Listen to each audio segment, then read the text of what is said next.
ledge near it for me to grab onto.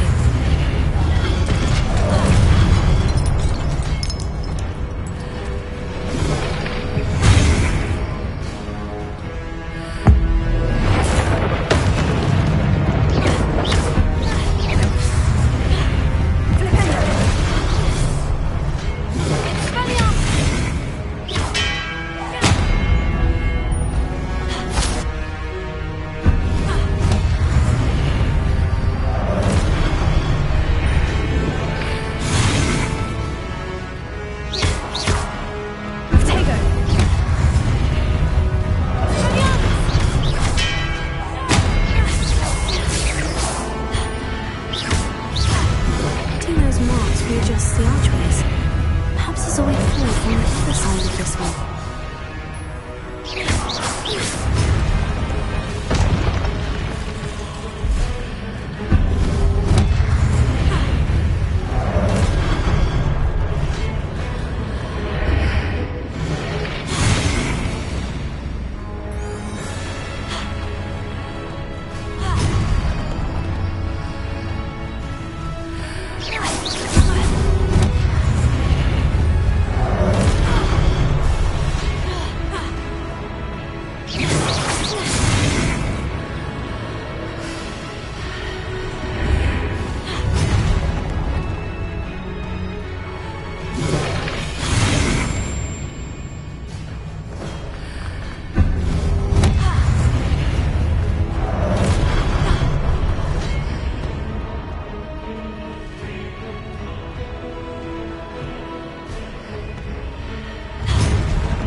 Revelio.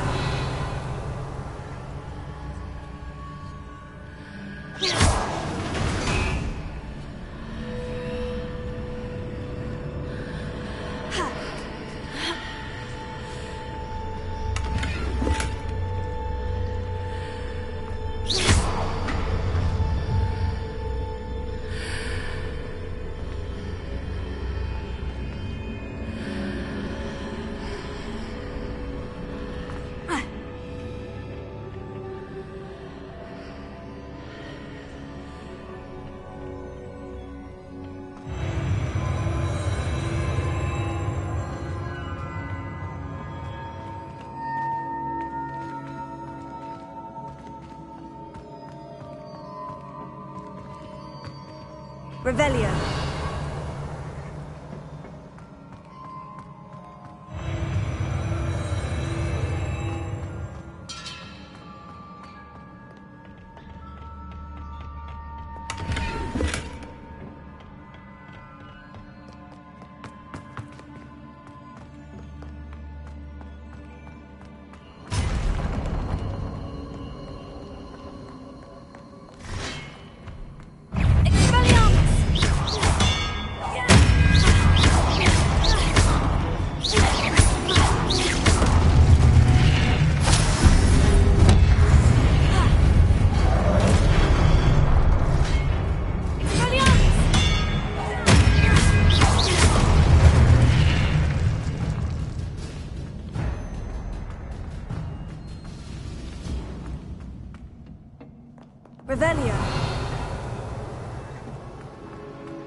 Revelio.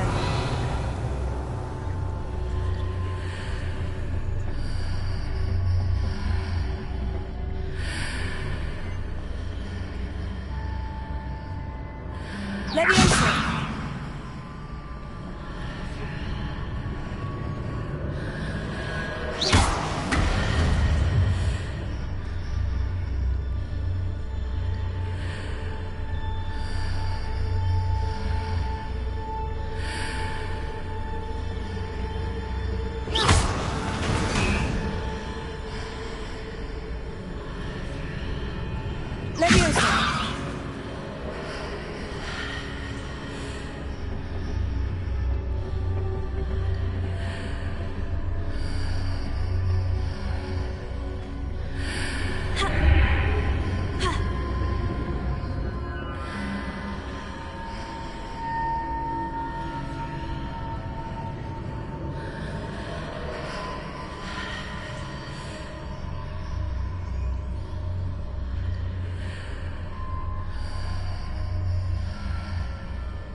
Wingardium Leviosa.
Revelio.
What a relief.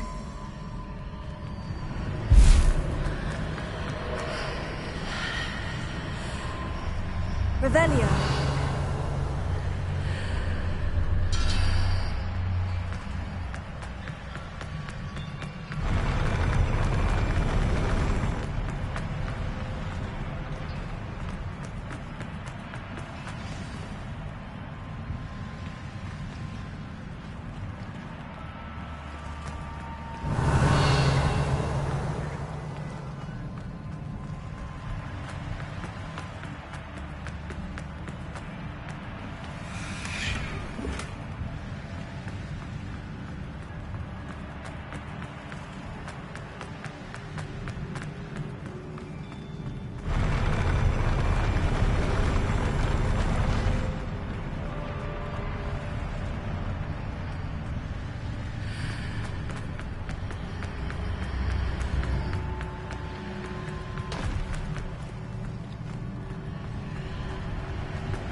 I must say I'm curious to hear of Isidore's travels.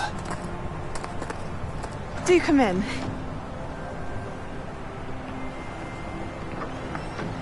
Please, have a seat. Isidora, we are all most intrigued to hear. We're ready. I've something to show you. Father, these are my colleagues from Hogwarts. Father hasn't spoken since my brother died. On my travels, I confirmed that which I've always believed. That we have the power to take away pain.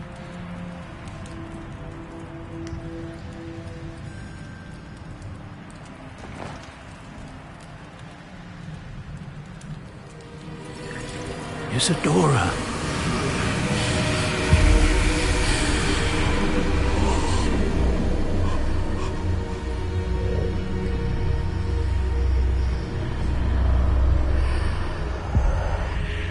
What have you done? I took his pain.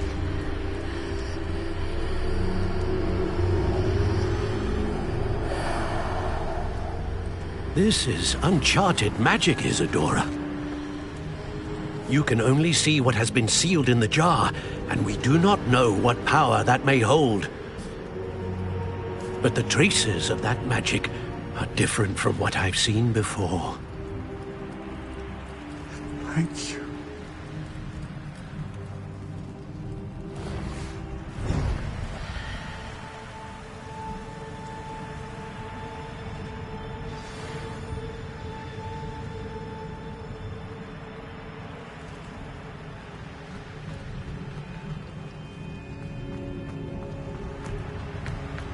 Revelio.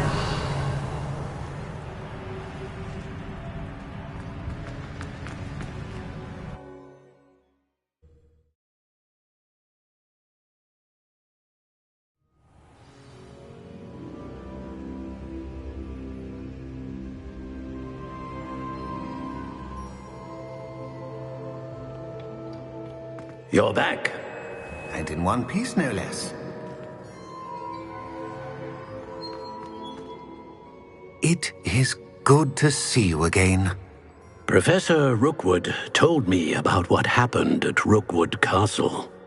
In light of the dire circumstances in which we find ourselves, it is most fortunate that someone so competent is following this path. Thank you, Professor. I shall keep this second artifact safe, as you've advised. Good. Are you ready to move on? What was the glowing stand that Isadora pulled from her father's chest? It was pain. You will understand more about her actions as you complete the trials. I'm ready for whatever comes next. In that case, introductions are in order. Allow me to introduce former Hogwarts headmistress, Neve Fitzgerald.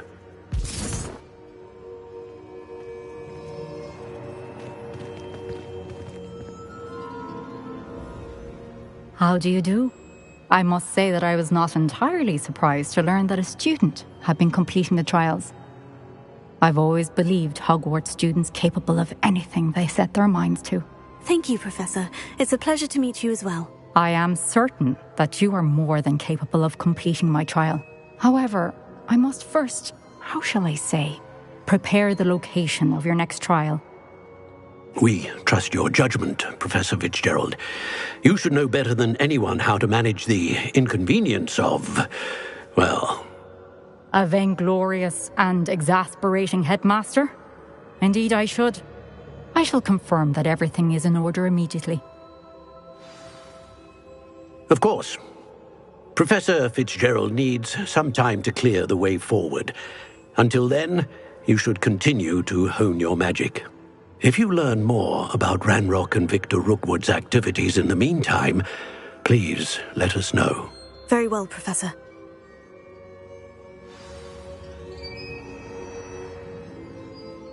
I know. Continue to hone my magic. You do learn quickly. Hopefully you will soon hear from Lodgok as well, and we shall learn how he fared with the helmet you retrieved. Well done today, as always. We shall speak again soon.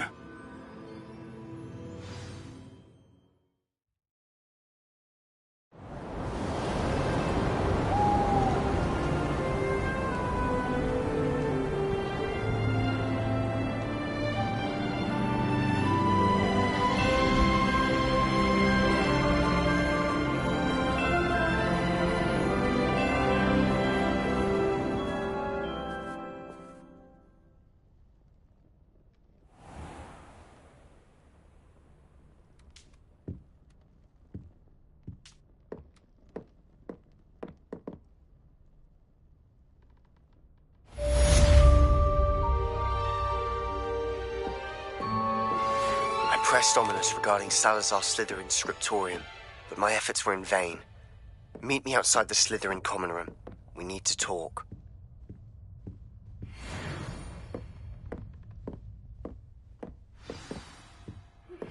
Natty told me about your run-in with the poachers. I have some news about them as well. Can you meet me soon? I fear that some of what I uncovered has to do with you.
I have been asked to teach you the exploding charm, Bombarda. Once you have completed the tasks I've set forth, speak to me after class.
Revelio.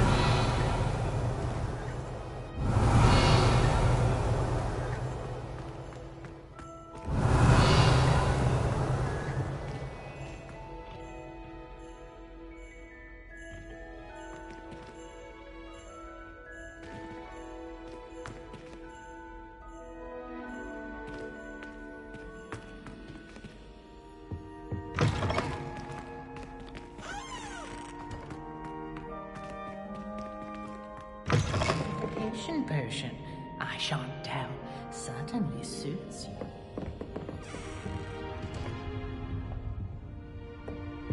Revelio.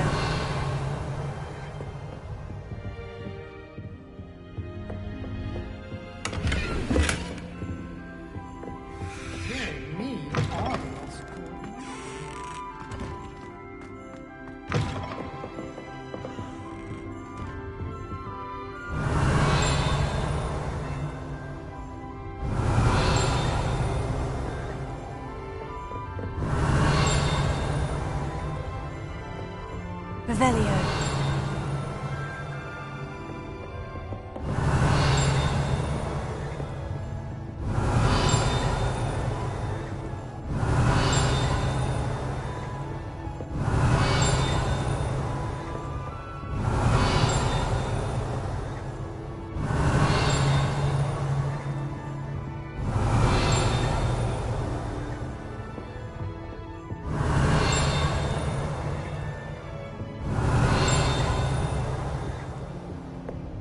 Revelio.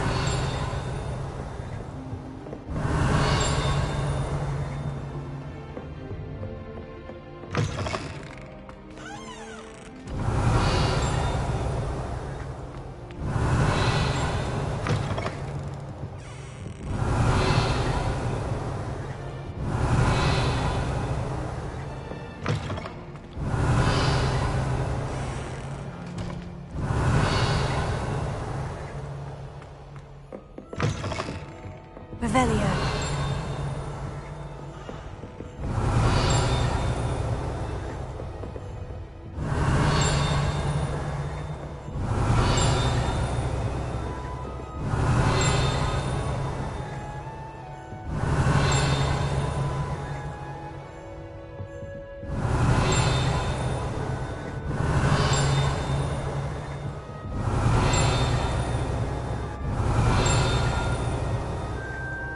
Revelio.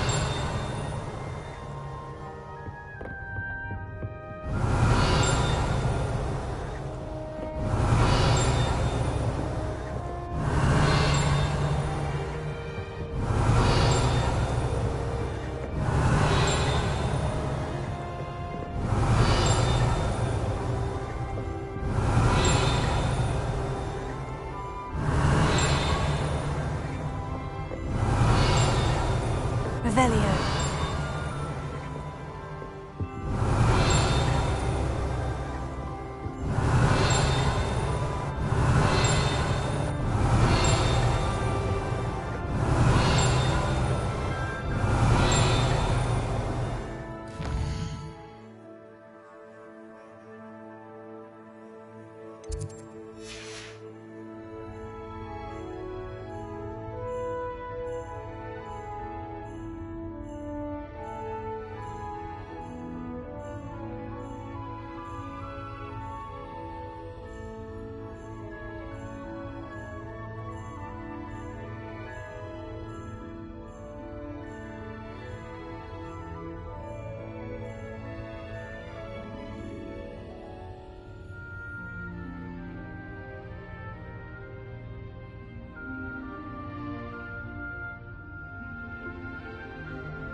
Revelio.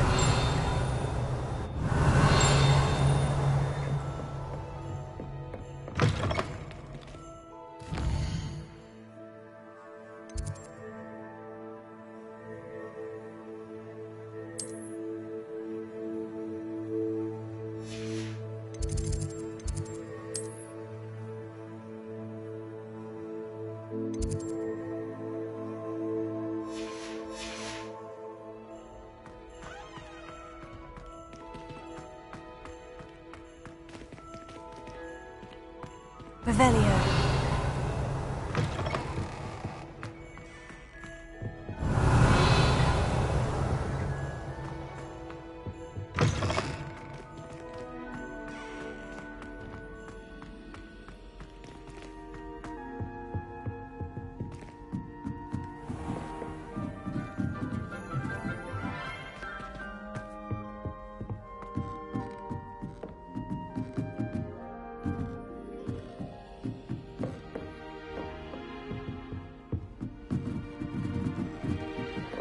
I've always said that travel broadens the mind. Revelio.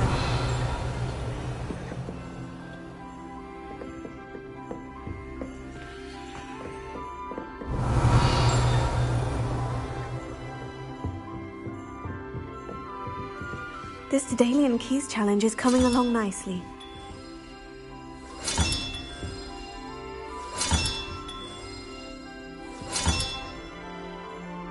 That's it. I'm making good progress with these tokens. Revelio. Quite a few hamlets outside. Would it be in my family to play a game of Quidditch on the moors during the holidays? I haven't met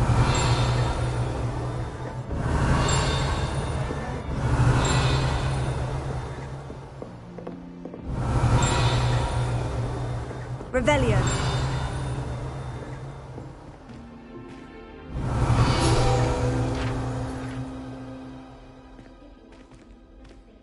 we could play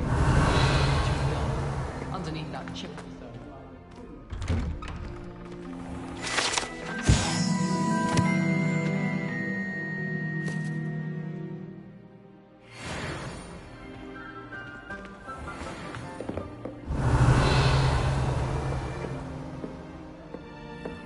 I adore playing with them.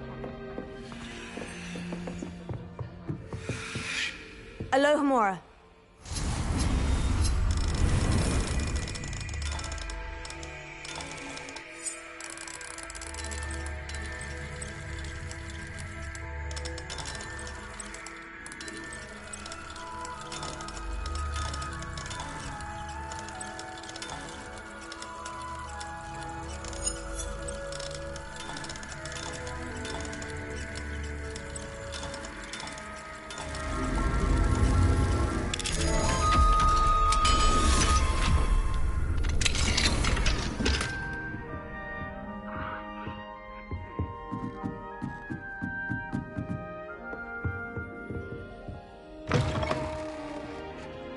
Revelio.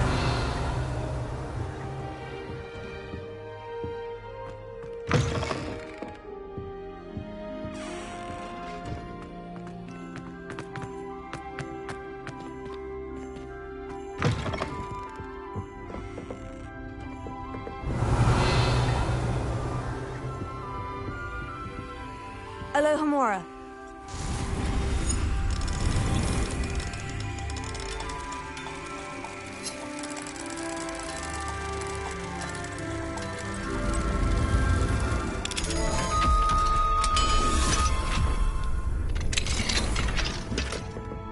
Revelio.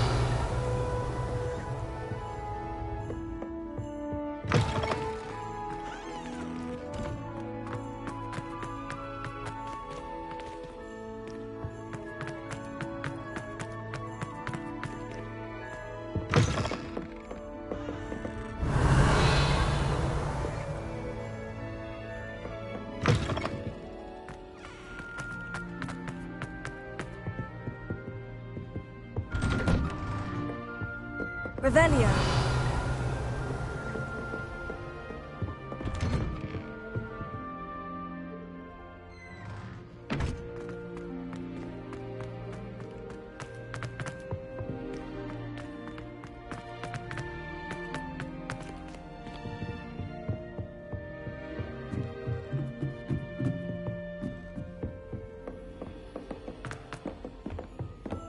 This is my...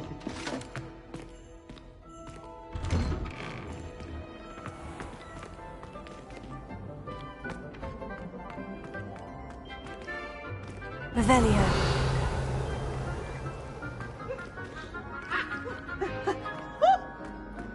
Peasy has a brand new game. Just beware the open flame.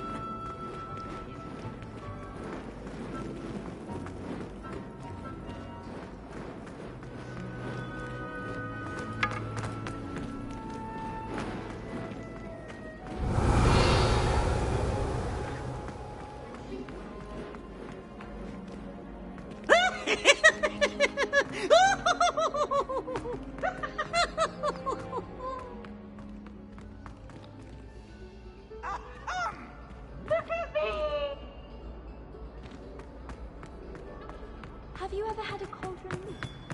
Revelio.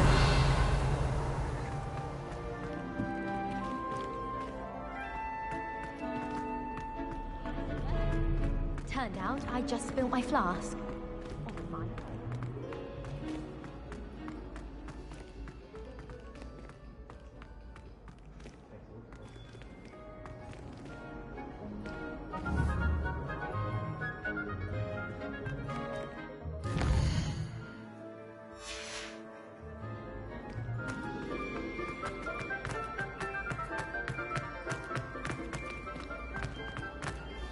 I suppose I'd be curious about the beautification potion. What? Not for me, Moonlight.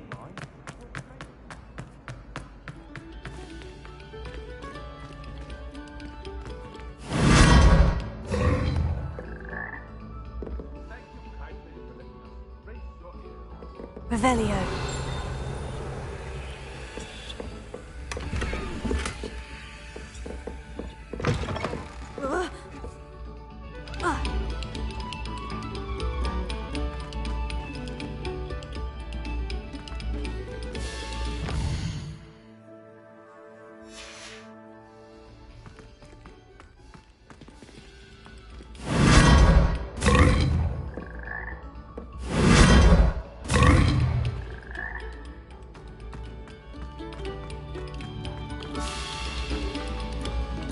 Take a moment to allow our music to soothe your heart.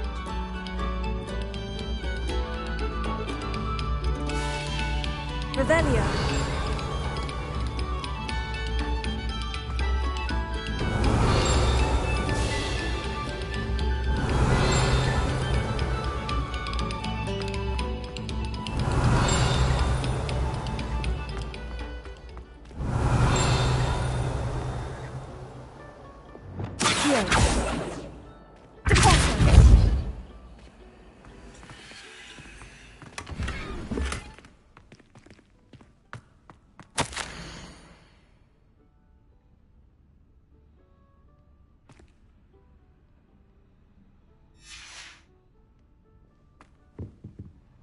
Revelio.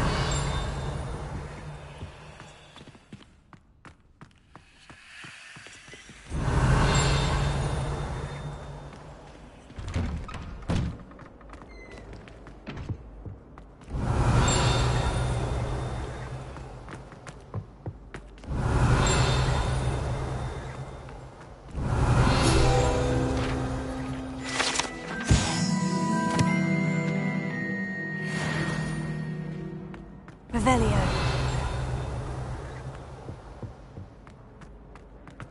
I wish they'd allow us our pets from home.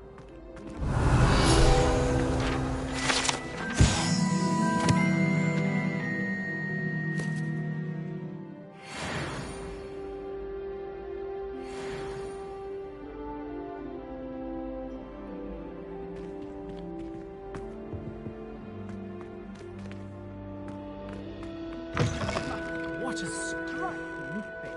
Revelio. Portrait one day. I wouldn't want to be hanging next to you.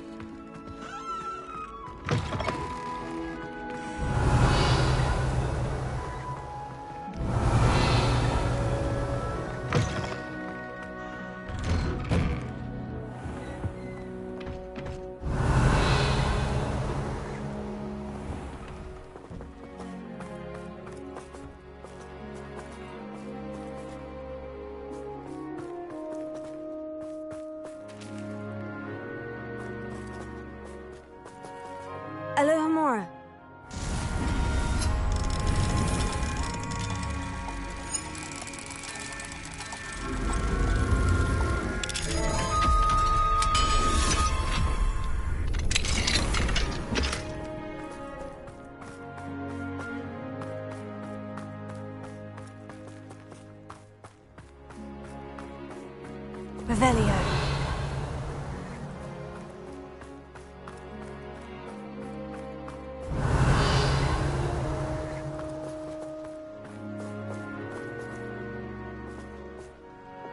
Confringo.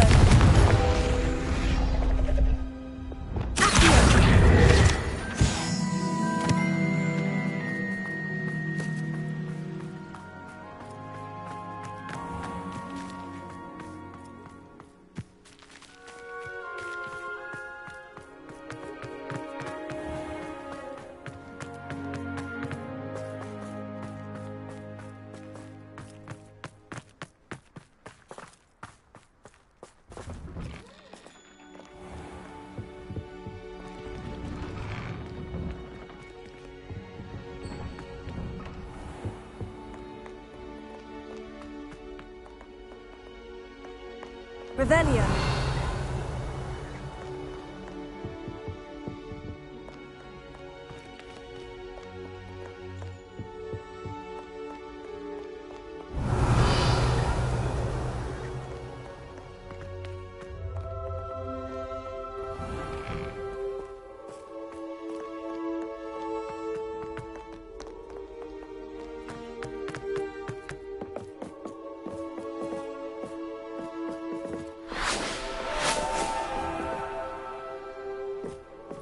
Revelio.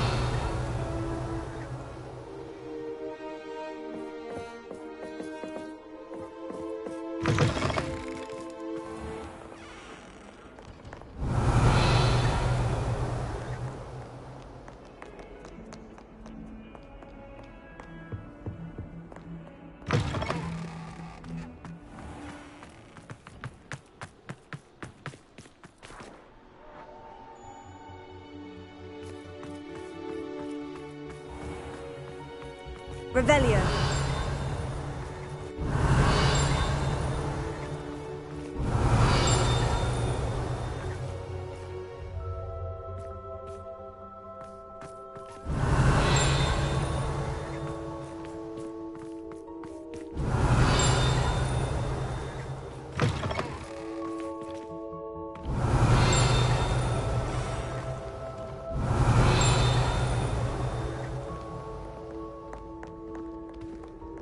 Revelio.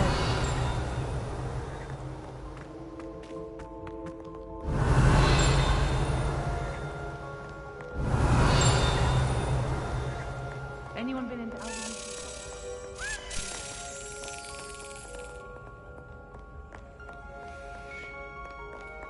I should have known better than to buy something from a child.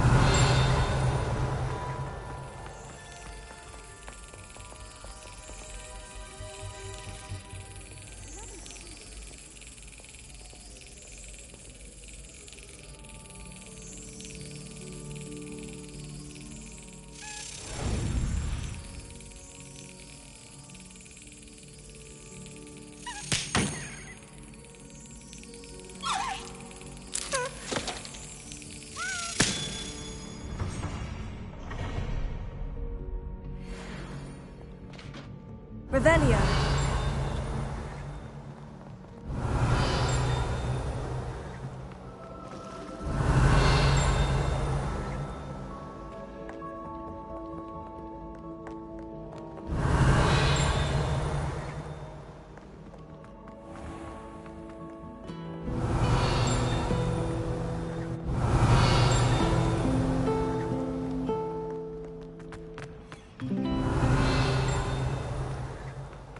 Revelio.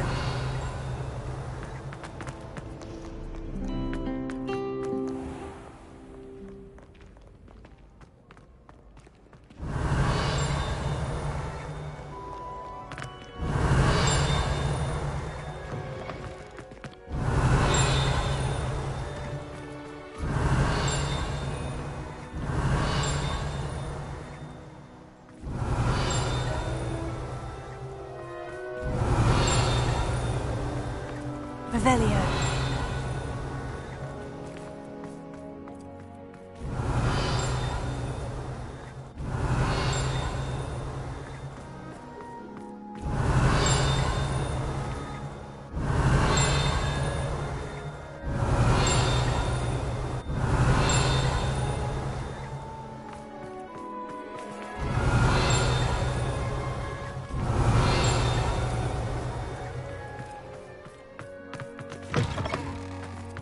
Revelio.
I really should look into gillyweed, although I'd still need to swim.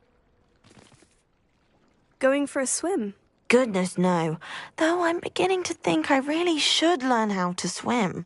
Can't very well be liaison to the mer people if I don't know how to swim. You're a liaison to the mer people? Well, not technically, no. At least not yet. The position doesn't actually exist at the moment, but I have a plan to change that. I'm Nerida, by the way. Nerida Roberts. We didn't officially meet, but we duelled in the Crossed Swans Club. Yes, of course. Good to see you again. And you. You seem quite interested in mer people. I am. And they're as misunderstood and disregarded by wizard kind as goblins and centaurs are. I feel that if goblins and centaurs have liaison officers at the Ministry, then the mer people should have one too. I'm impressed. I think reaching out to the mer people is a grand idea. You do? Oh, thank you. Of course I haven't exactly done anything just yet.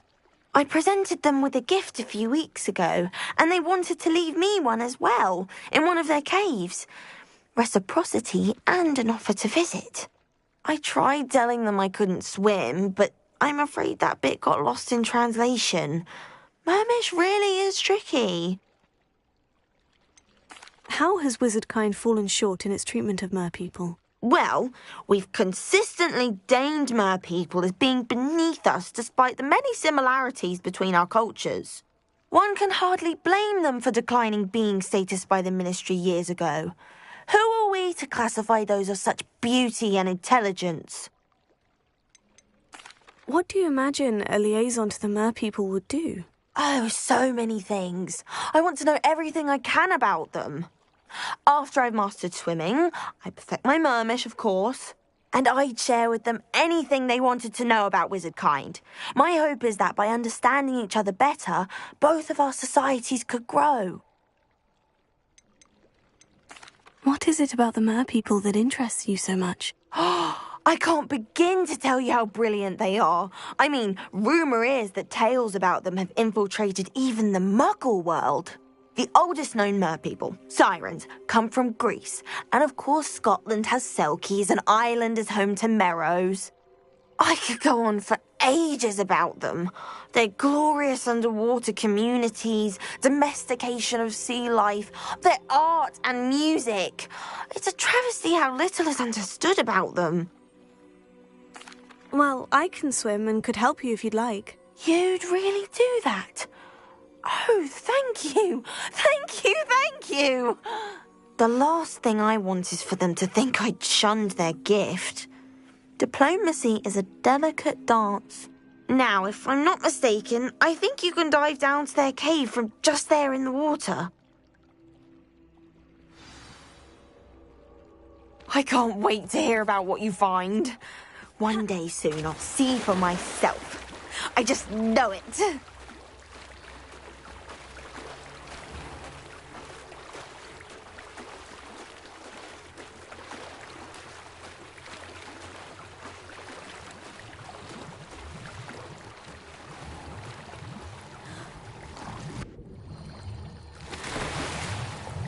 Look at this place. Did the Mer people really leave Nerida an artifact?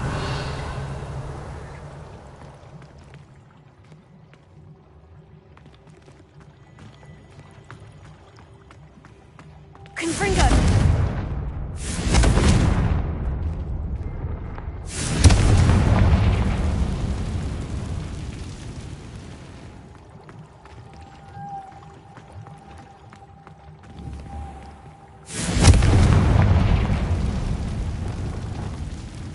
Luke, now then, I'll need you to come with me.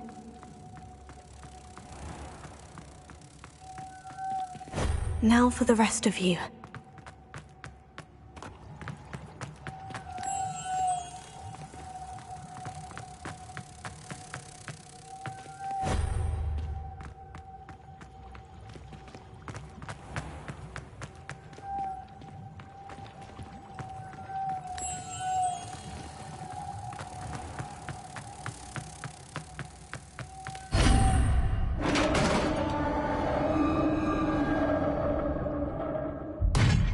What do we have in here, then?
Nerida will be happy about this.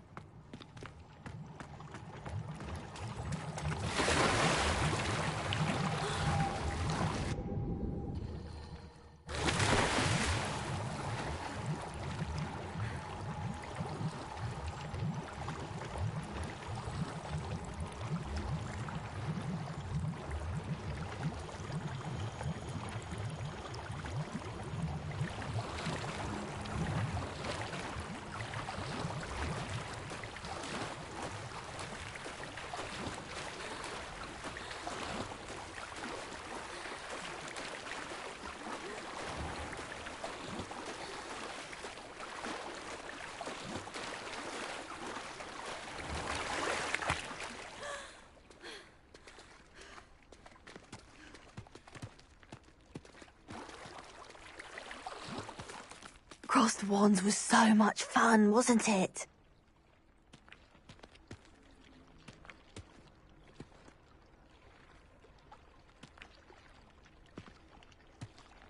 Why did I never learn how to swim?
Your gift from the Mer people was exactly where they said it would be. Oh, that's wonderful news.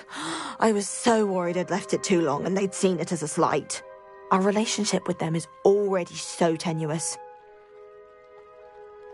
Then I'm glad we helped to foster some healthy diplomatic relations. Merlin's beard.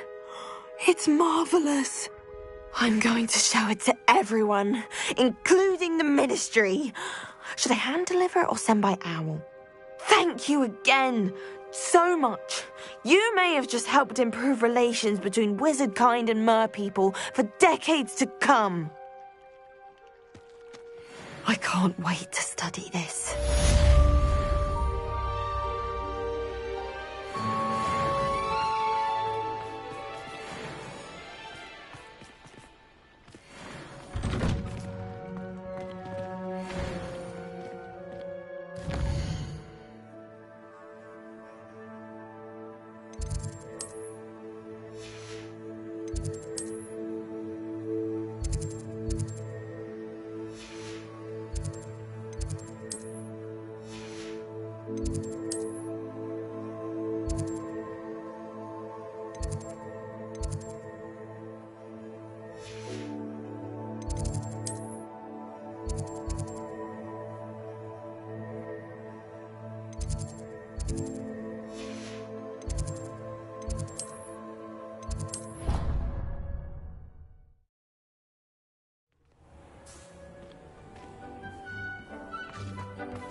A moment.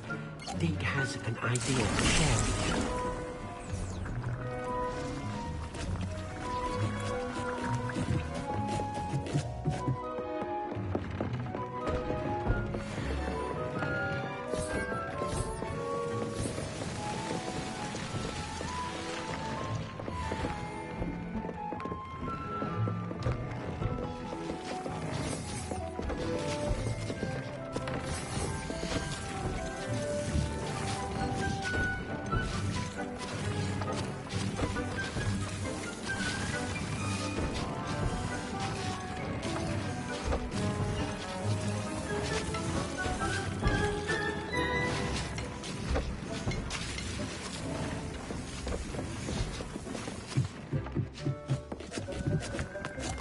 When you have a moment, please come and talk to Deke. Hello, Deke. You wanted to talk to me? Indeed. Deke thought you might want to learn how to build a breeding pen so that you can breed beasts. That sounds a very good idea. Rescuing and breeding beasts go hand in hand. Young beasts are particularly vulnerable to poachers. Breeding beasts here in the room will allow us to keep the younger ones safe. I see. And what do I need to do?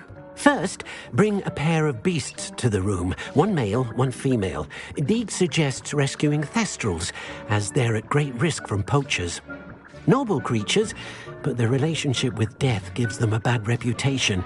They're prized by poachers for their tail hairs. I've seen thestrals before, but where would I find a pair of them nearby? Deke has seen some wild thestrals not too far from the Hogwarts grounds.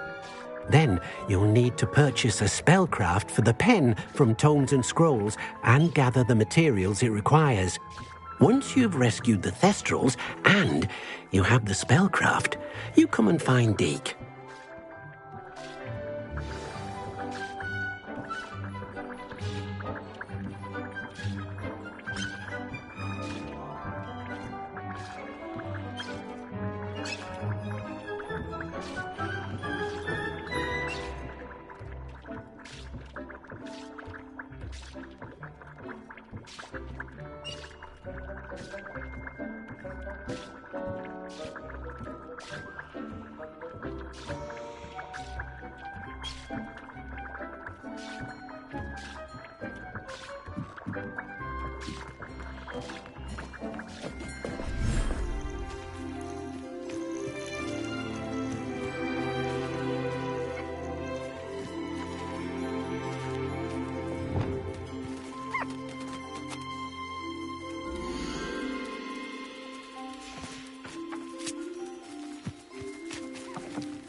Leviosa!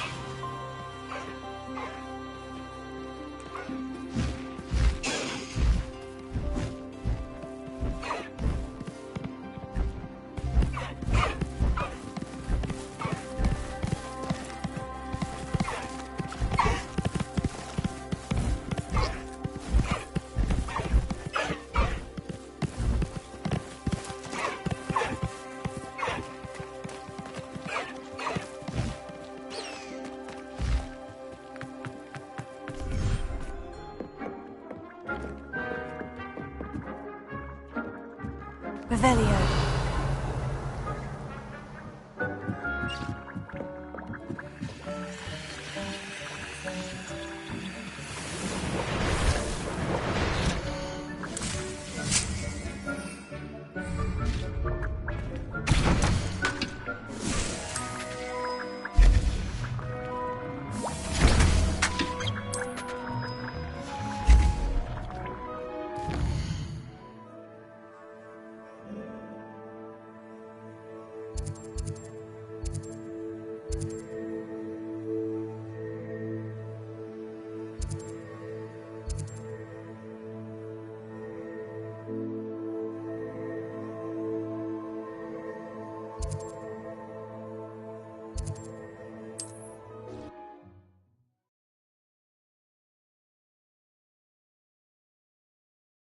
What are you up to now?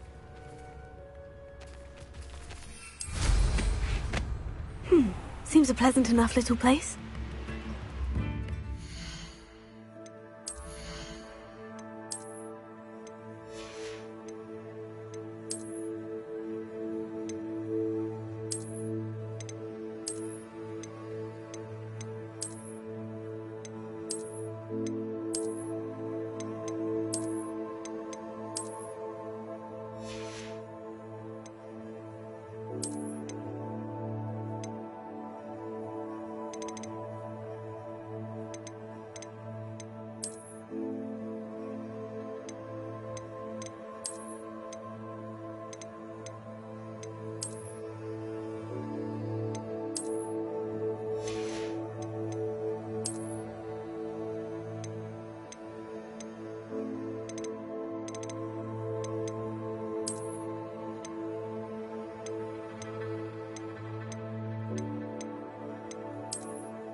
Are you in some sort of trouble? Nearly attacked by wolves, I was.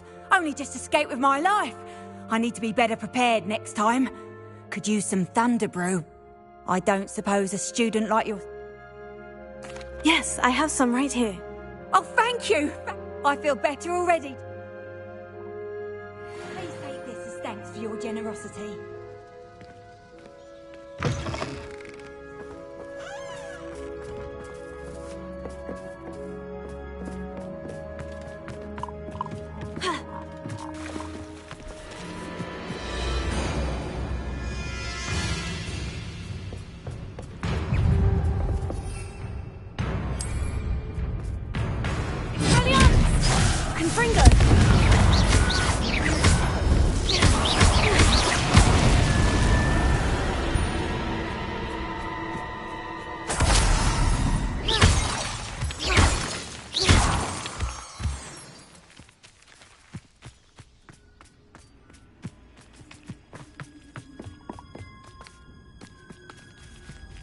See if there's something you need.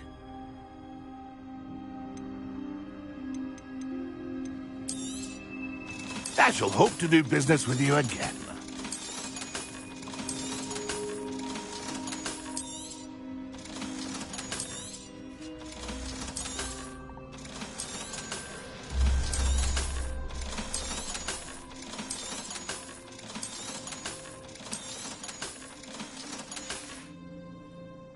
It's been a pleasure.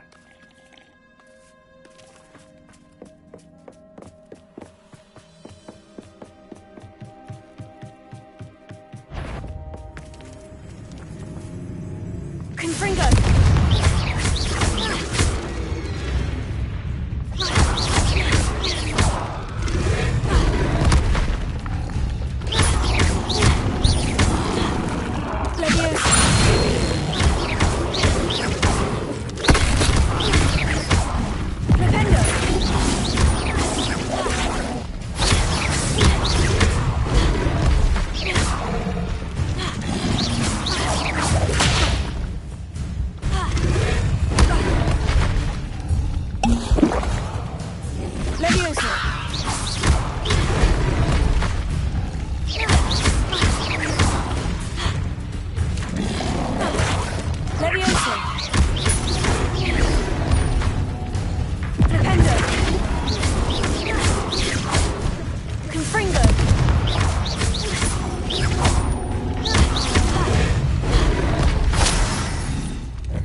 Revelio.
Now, I'm only trying to help.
I mean you no harm.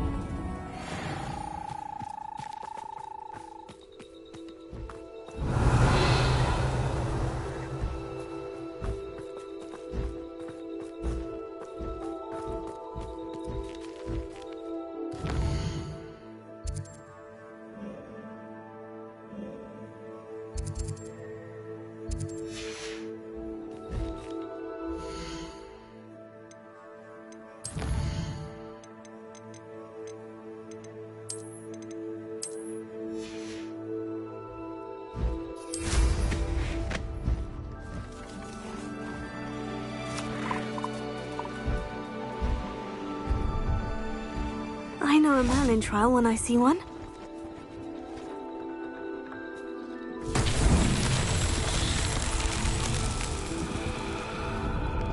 Revelio.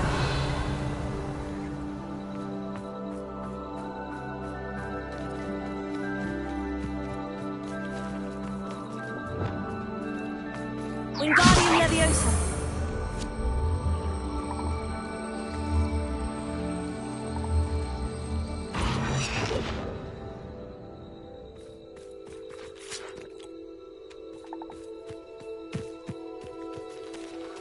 Revelio.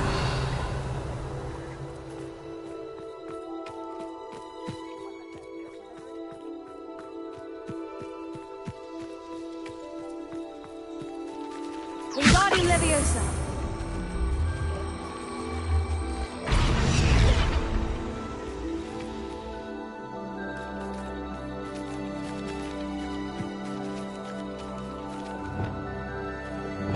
Confringo. Merlin himself would be proud.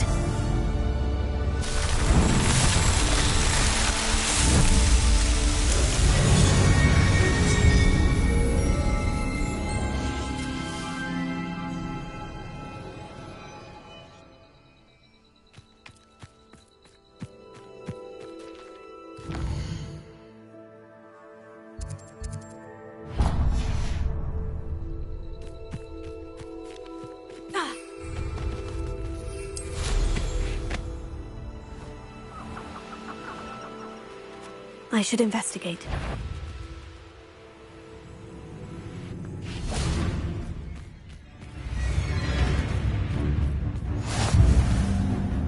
Handy resource indeed, your field guide. I'm most pleased. Sold some baby nifflers the other day. Fetched a small... What have you boldly forgetting of that goblin helm you stole?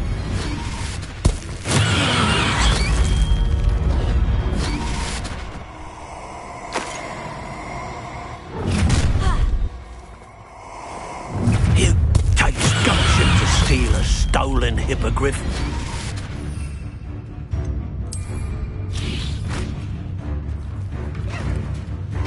Now, this has become personal. You're...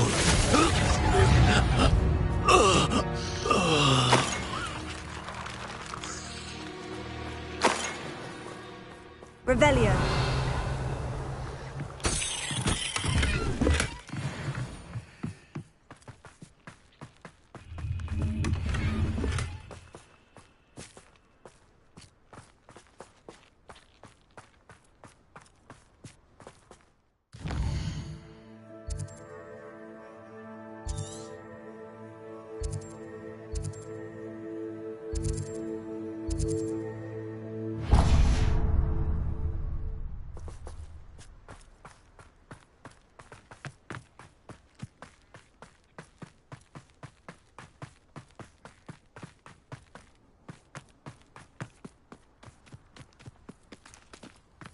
Who lived here, I wonder?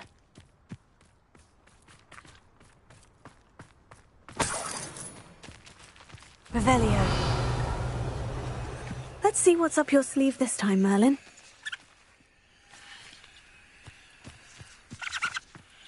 I didn't always like a polite.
Revelio.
Revelio.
Revelio.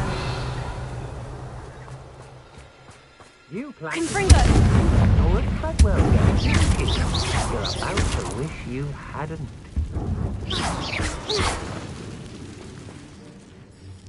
Revelio. Quite the impressive fighter, aren't you? But now you've met your match, I'm afraid. You shouldn't go about stealing goblins' helms stolen by others now, should you? You stole our hippogriff. You're about to regret that.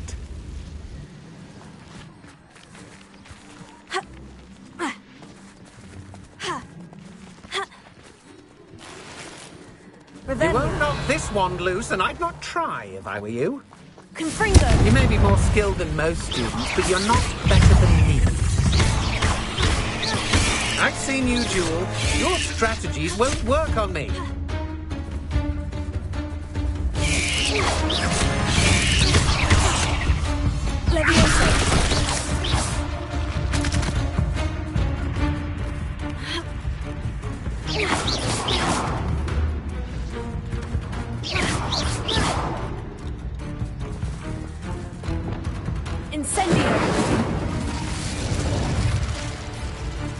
Revelio. A bit obsessed with plants, aren't you?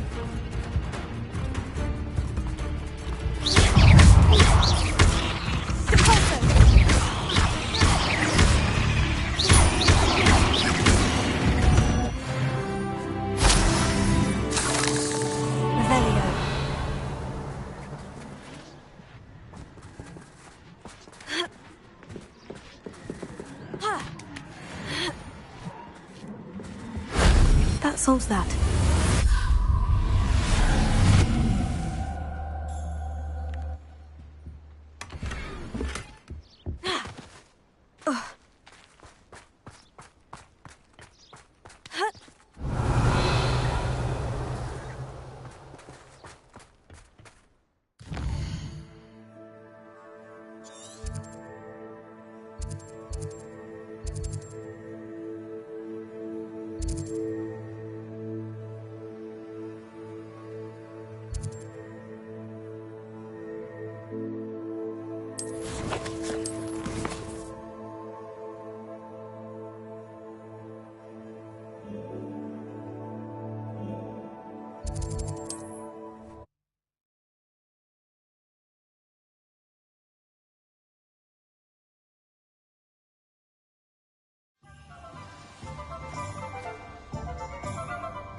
I was wondering when I'd see you again.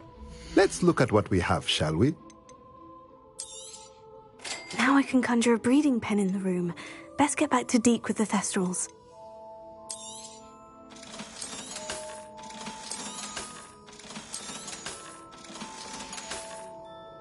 Let me know if there's anything else I can do to help.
I've rescued the Thestrals and bought the spellcraft for the pen. Excellent!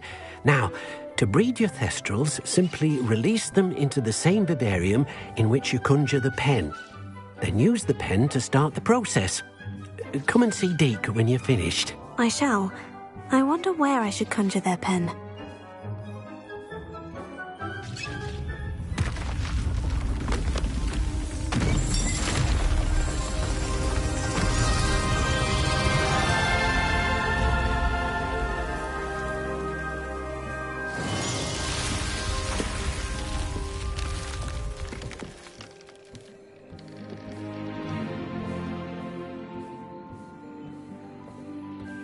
Deke never grows tired of the room's surprises.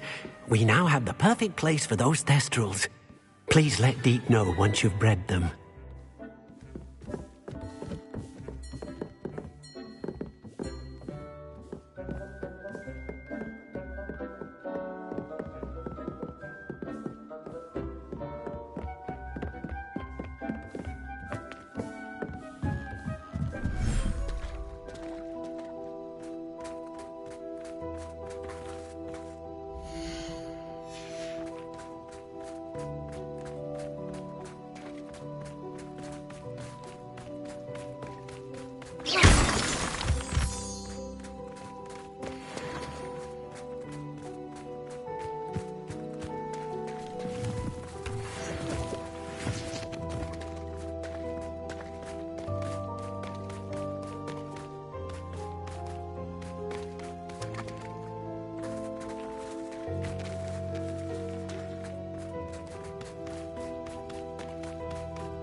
I'll look after you.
Revelio.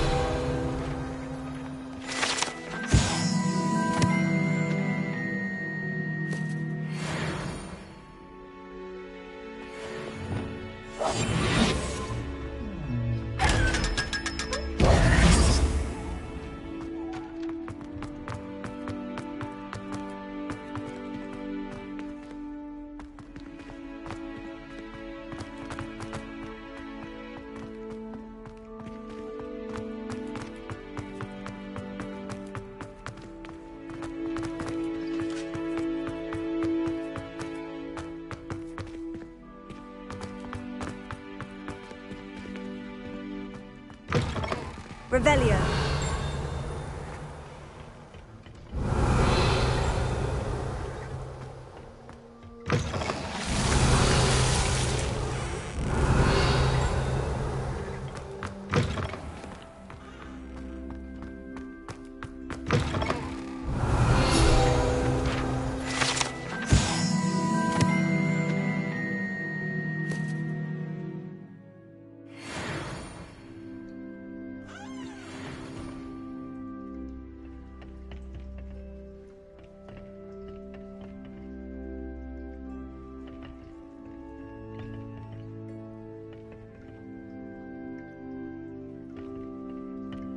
Revelio.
You're here. Brilliant. I received your owl. What happened with Ominous? I told him none of us will be able to avoid dark magic forever. So the more we know about Salazar Slytherin and the dark arts, the better prepared we'll be. Unfortunately, only a Gaunt's knows the location of the Scriptorium's entrance, and Ominous won't tell me. Perhaps I should have a chat with Ominous. You? I suppose it's worth a try. But don't get your hopes up. Ominous is annoyingly stubborn. Nothing new. I know where he is. I'll lead you to him and then leave you to it. Come on. He's this way.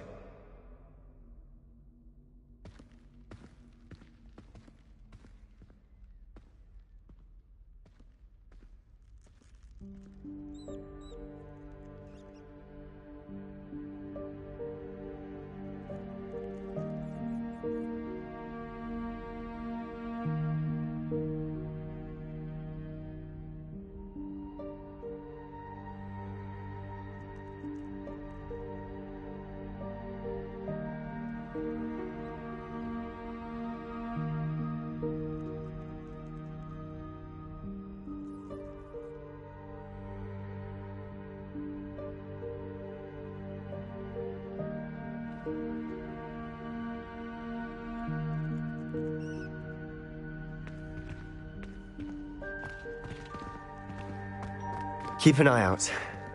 Never know who's watching, although that hasn't stopped us before. Strictly speaking, it has. We were caught. Damned poltergeist. Such a nuisance. There he is. Good luck. What are you doing here? Hello, Ominous. Do you have a moment? What is it?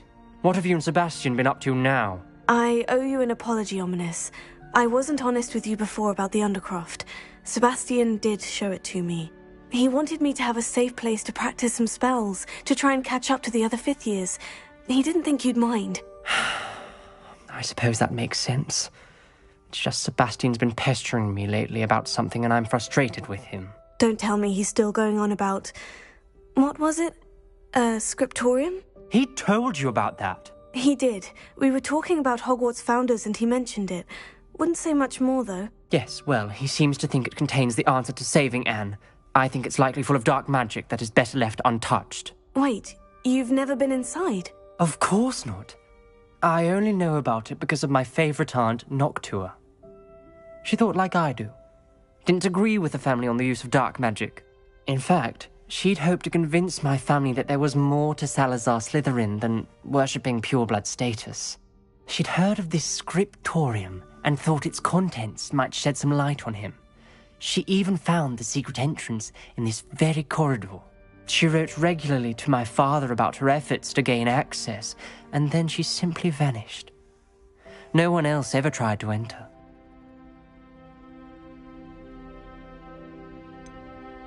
That is a bit unnerving.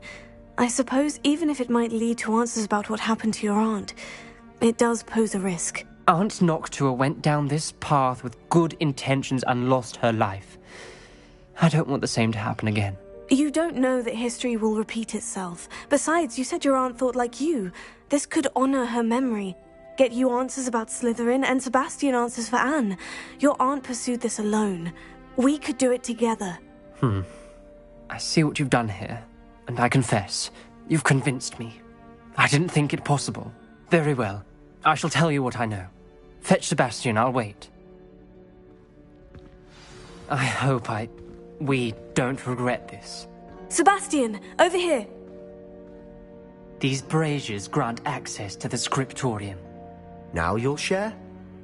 You wouldn't tell me when I practically begged. It wasn't you who told me what I needed to hear. Opening the entrance has something to do with threes. Well, 3 heads are better than 1. It's 2 heads are better than 1. And by that logic, 3 is better than 2. Simple mathematics, Ominous.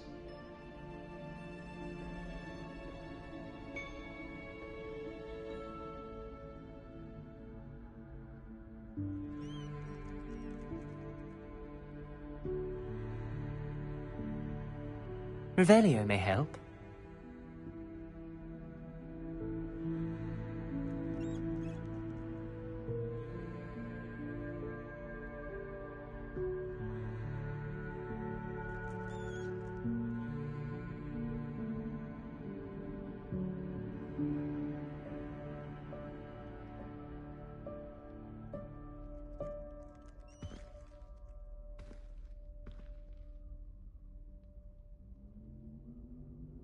Perhaps all 3 braziers need to be lit at the same time.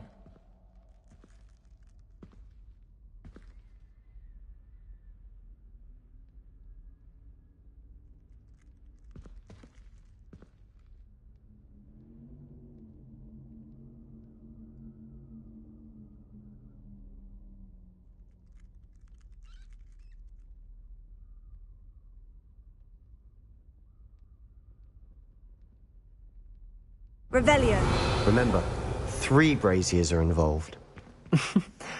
Someone was actually listening. I do that. Occasionally. Confringo!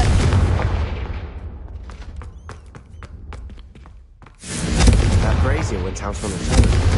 I wonder if it's a clue. Revelio.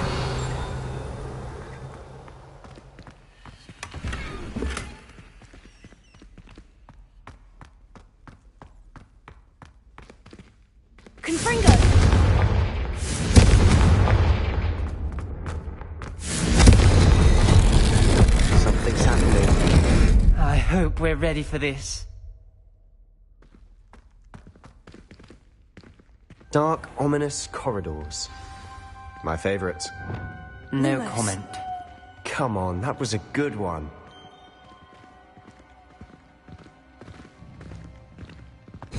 Looks like a locked door. We may want to look around.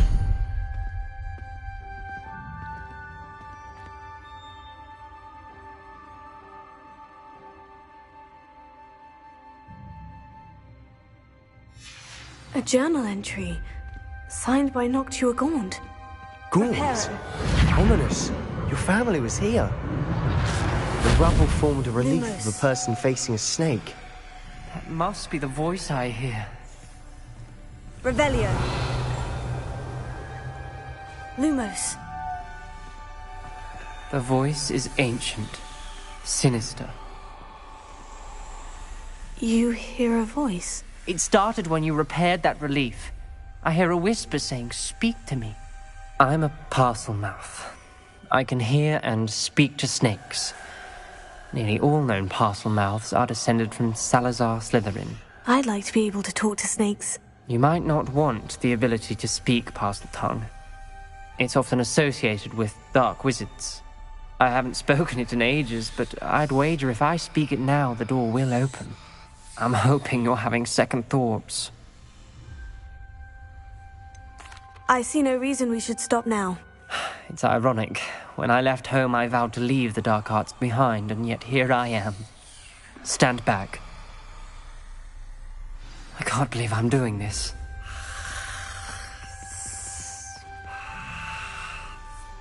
It worked! Ominous, you possess a rare ability indeed. Between the two of you, I'm starting to feel left out. Between the two of us? Never mind. There's no clear way forward. Like a maze.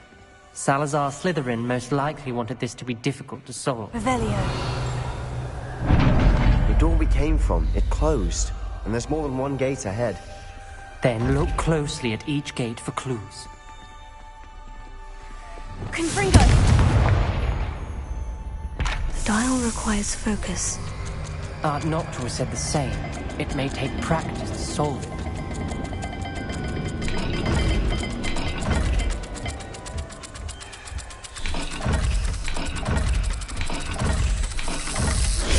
That didn't sound good.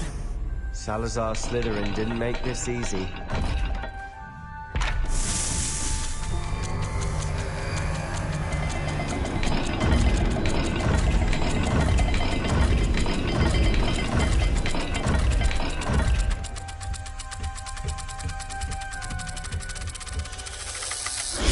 This is looking rather dire, isn't it? You sound surprised. We're in a maze designed by Salazar Slytherin.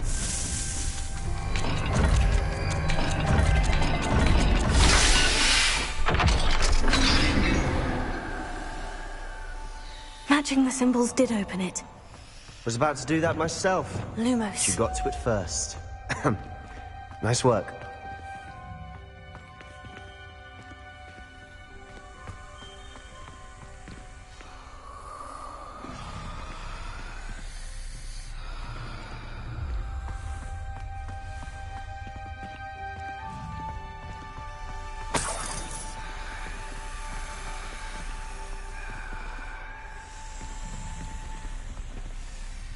Confringo! Another gate. Seems Slytherin like to play games. Must run in the family. Look in a mirror, Sebastian.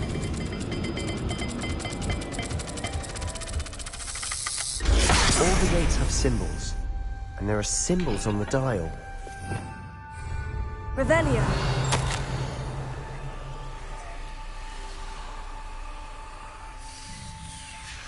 This journal entry, it mentions getting lost and being unwelcome. Poor Aunt Noctua. Lumos.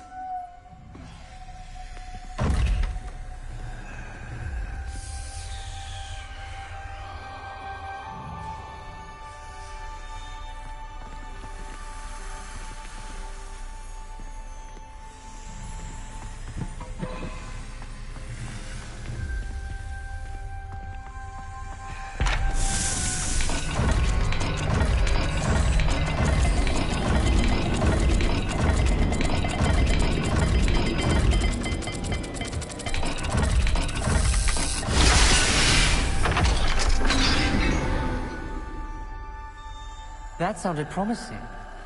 Another dial solved. Impressive. Nice work. Lumos.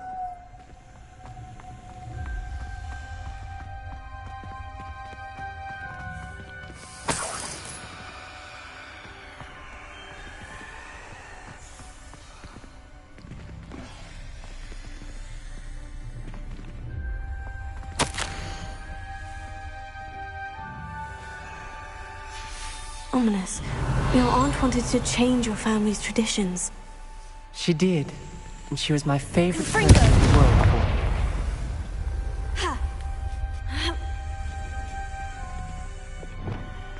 Expelliarmus! Lumos.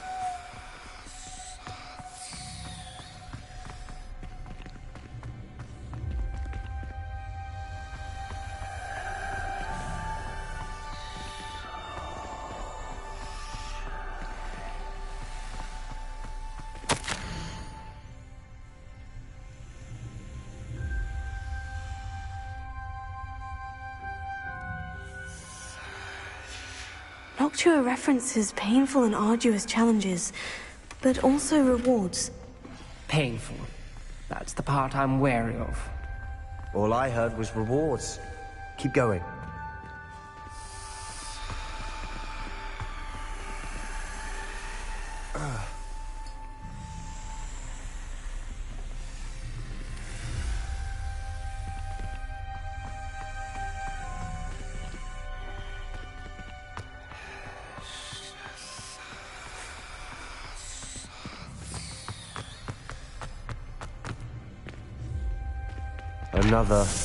Not the welcoming sort, was he?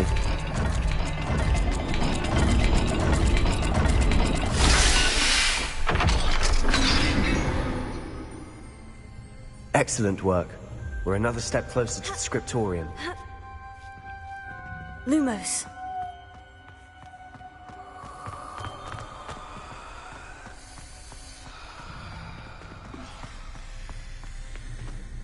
I spotted something ahead. Looks troubling. This whole place is troubling, but for my aunt's sake, we cannot stop now.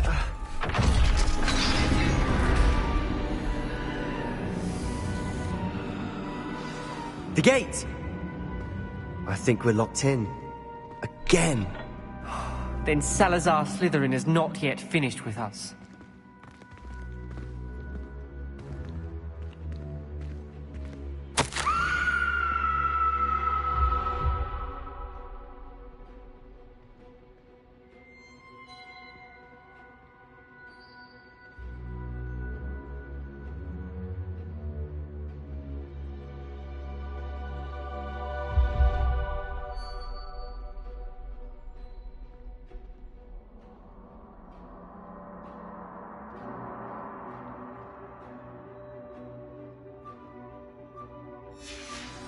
Ominous. A skeleton. And Noctua's last journal entry. She mentions being trapped here, blocked by an unforgivable curse. This is where she died. This is where we'll die. I shouldn't have listened to either of you.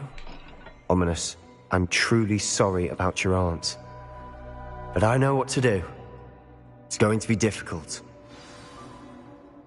You said you know what to do. Tortured faces on the door and Crucios etched into the stone. My guess is if we cast the Cruciatus curse, the door will open. That's why Noctua died. She had no one to cast the curse on. Ominous has the most experience with this. He should cast it. You seem to be in Ominous's favor. Will you ask him about this? You know him better than I do. Very well. Wish me luck. Wish we had some liquid luck. Ominous, I know this is the want to do. Yes, it is. I thought you knew me better. But this is different. Whoever you cast it upon would have agreed to it first. It wouldn't be an innocent victim. We have to open the door. The spell won't work unless you mean it. That's true of all unforgivables. If it must be done, then one of you must cast it.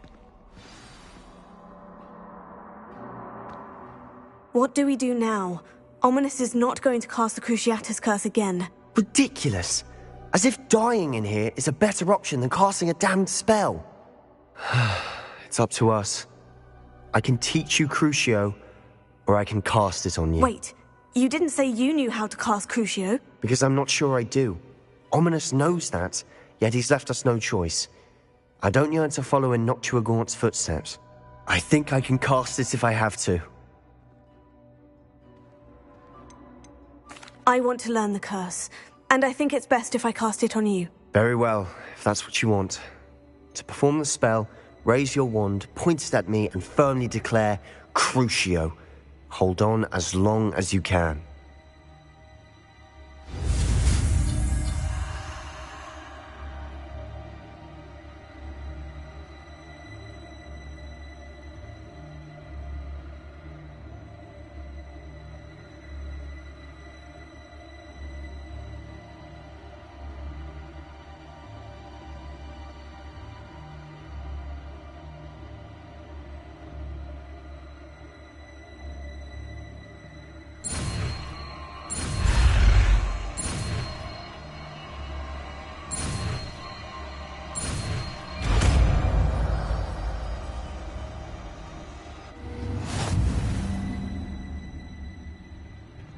Ready? I'm ready.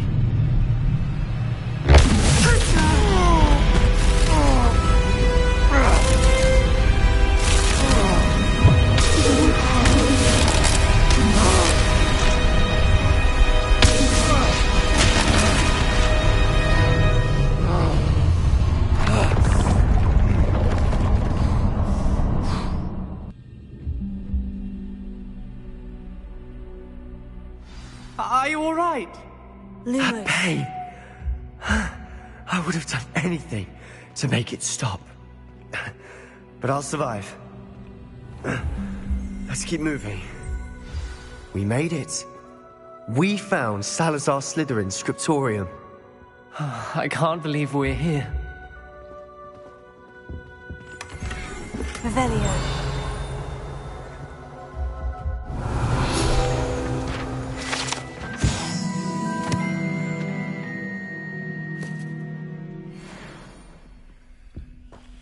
Sebastian, Ominous, there's a book just here. You found something? You two go ahead. Let me know what's in it. I'll wander around a bit. May I have a look?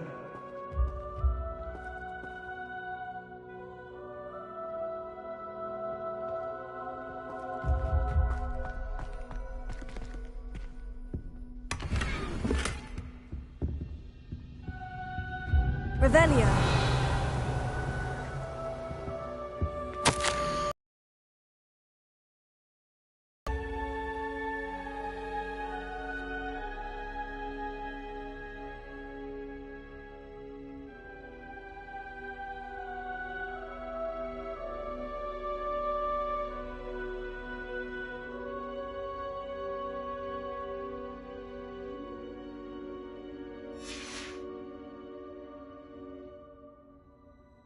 Revelio.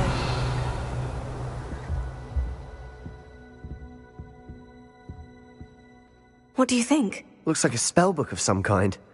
This is incredible. A Hogwarts founder's possession. What an honor. Still can't believe Ominous never told me about his aunt and what she found. What will you do with Slytherin's spellbook? What I do with every book. Read it. Having professors as parents ingrained that habit early on. But I can do that later. For now, I say we explore this room. It's breathtaking. I've been getting an uneasy feeling. Revelio. Let's find a way out, please. I don't want to leave, but I owe you. Both of you. Without both of you, we'd never have made it this far. We were lucky. We could have died. We must swear never to do this again.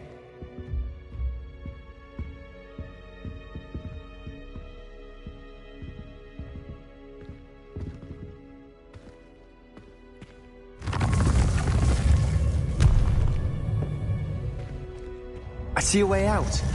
Best news I've heard all day.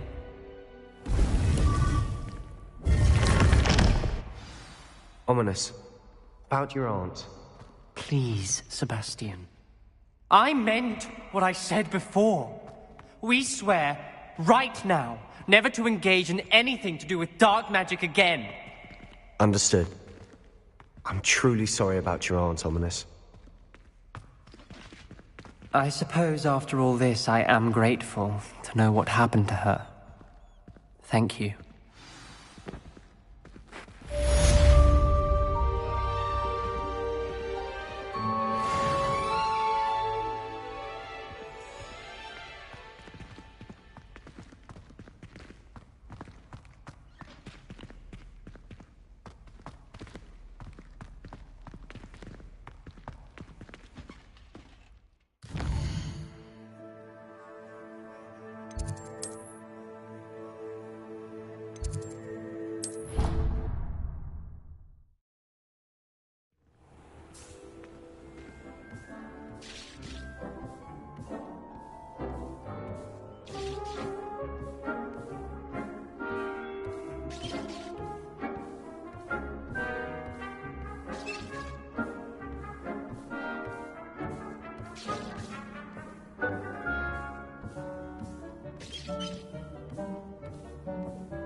I should let Deke know about the newborn Thestral.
Professor Howin will never believe this.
Hello, Deke. You'll be pleased to know that a little Thestral was born. How wonderful to have more Thestrals in our world. Such misunderstood beasts. I'm sorry that we both can see Thestrals, Deke. Deke is privileged to see such majestic beasts, but sometimes wishes Deke couldn't. Deke is to blame. What do you mean, to blame?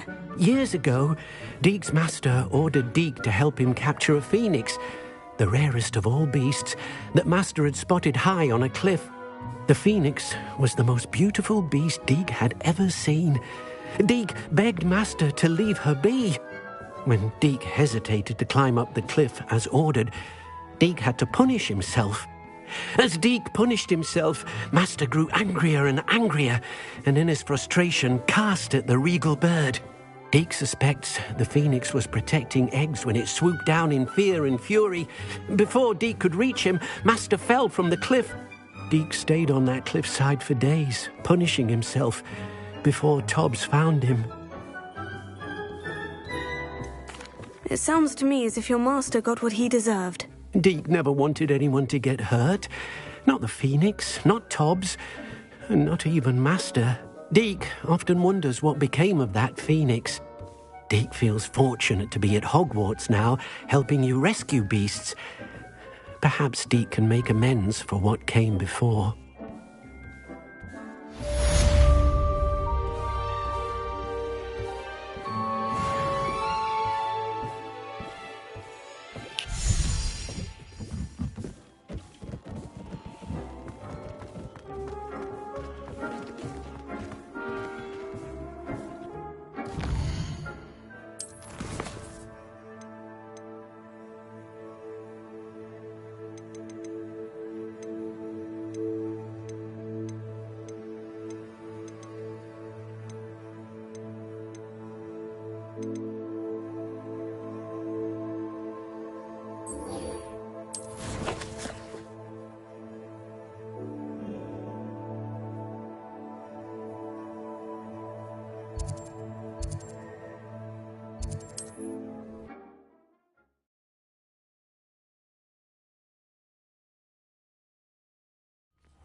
Studying Salazar Slytherin's spellbook.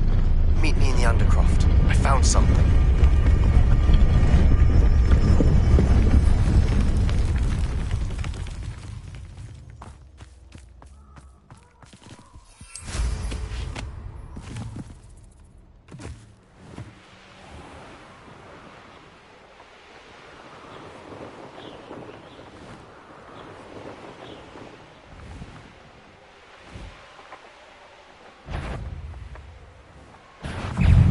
Know you there?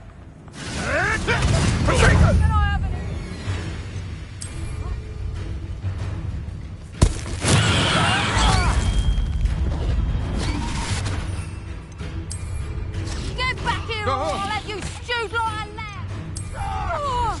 You will pay. Allow me to put you on, because I regret coming here.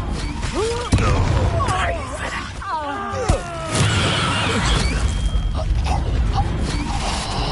You little coward! Knew I'd find you!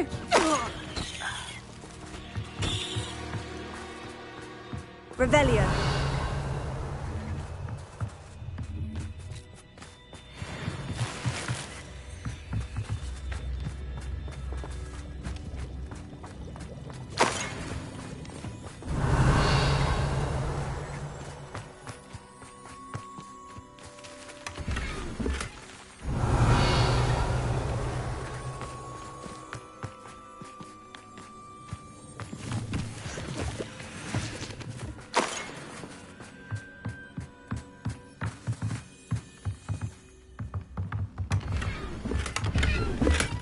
Revelio.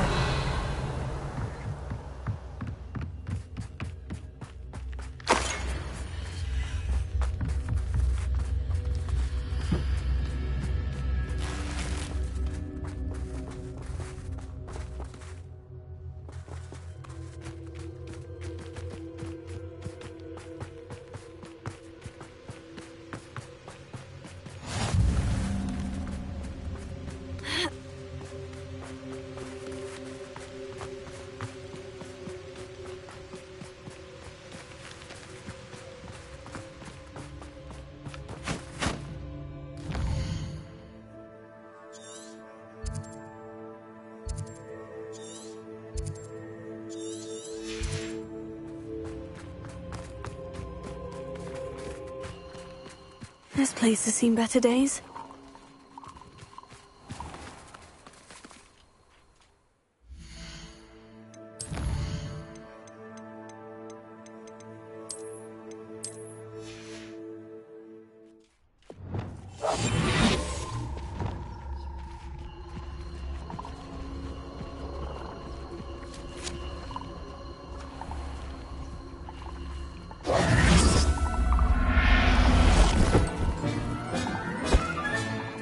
Everything's all right now.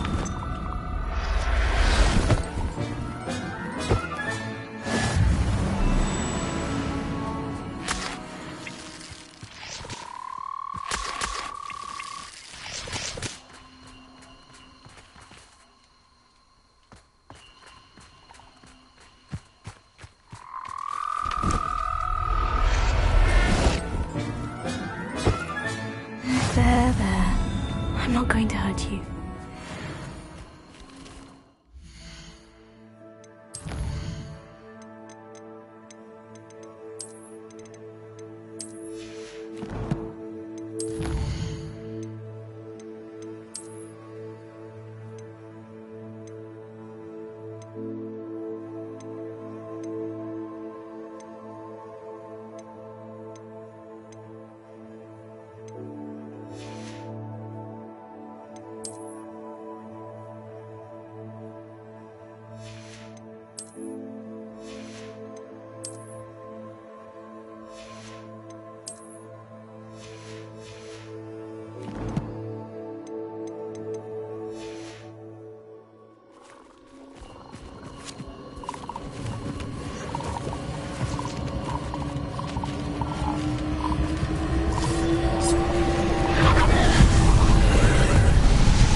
Revelio.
Revelio.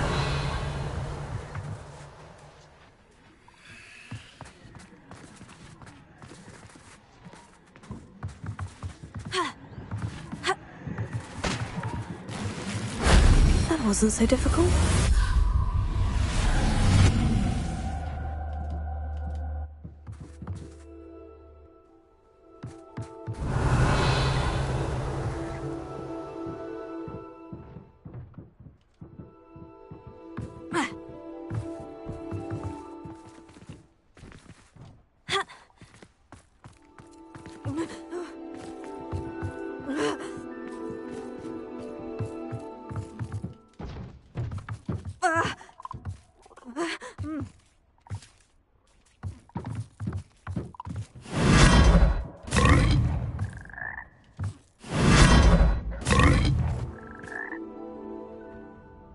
Revelio.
Keep on your toes. Stay alert. Not my fault. You've made a grave mistake. Look what you've done! You'll pay for it. Revelio.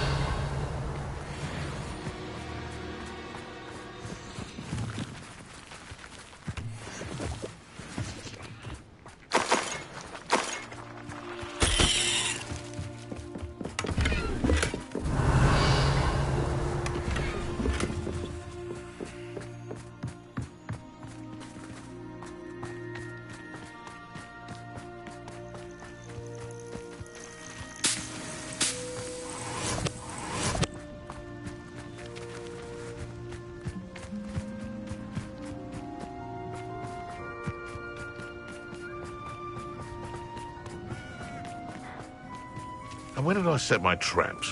Was it lower or upper Hogsfield? Better not be anyone there.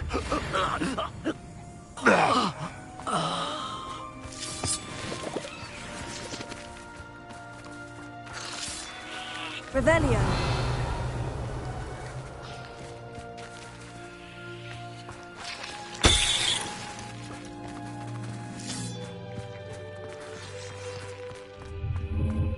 This looks intriguing.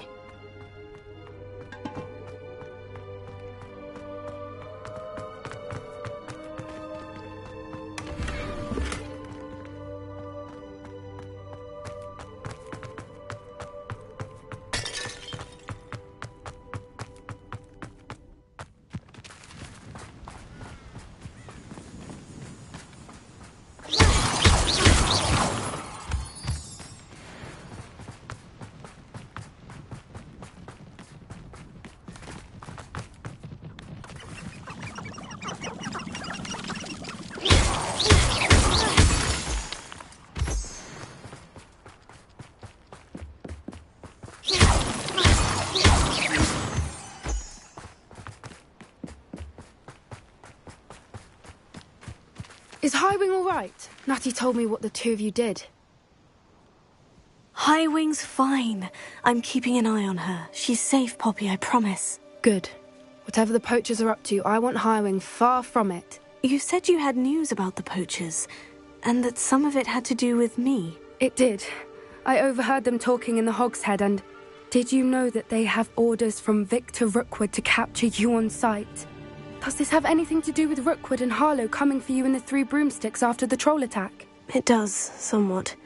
But at the moment, I'm more concerned about what else you heard the poachers are up to. Fair enough. But I hope you'll let me know if I can be of help, especially after what you did for Highwing. Does the name Horntail Hall mean anything to you? I'm afraid not. Why? What is it? The poachers' best kept secret, apparently. The name came up twice, but they never went into detail. I also overheard one of them bragging about all the gold they're making, at the expense of innocent creatures, undoubtedly.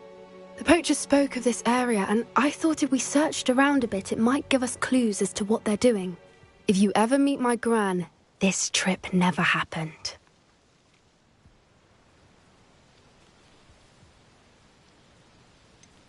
Keeping things from Gran, are we? I normally tell her everything.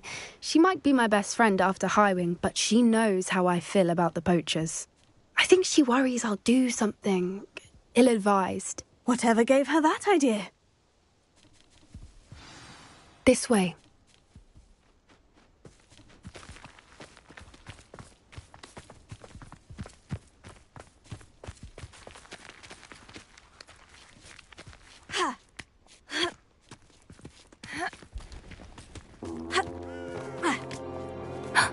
A centaur. Tread carefully.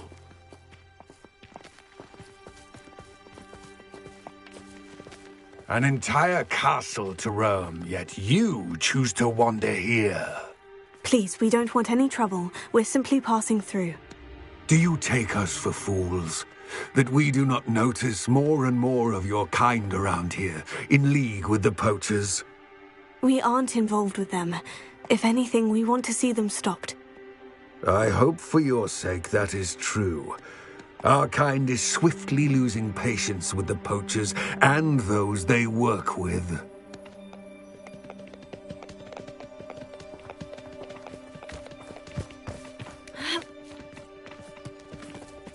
was certainly a charmer. That could have gone worse. Centaurs aren't exactly fans of wizard kind, and the poachers aren't helping matters. But why would he think that we had anything to do with poachers? I did notice the poachers talking with a few villagers in Hogsmeade. I'm not sure why. Perhaps that's why the centaurs are suspicious.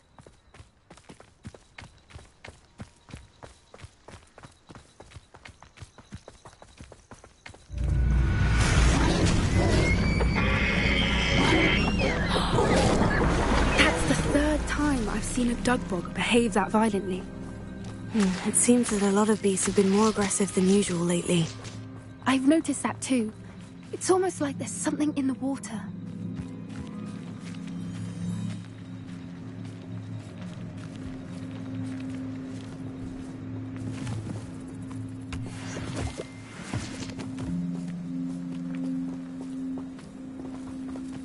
This is odd.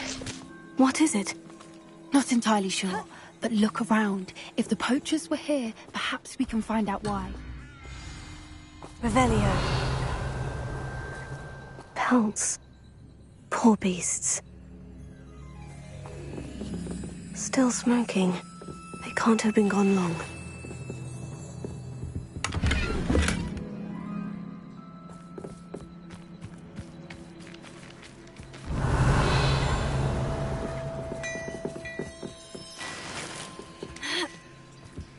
This is goblin metal. Seems out of place in a poacher camp. I should tell Poppy about it.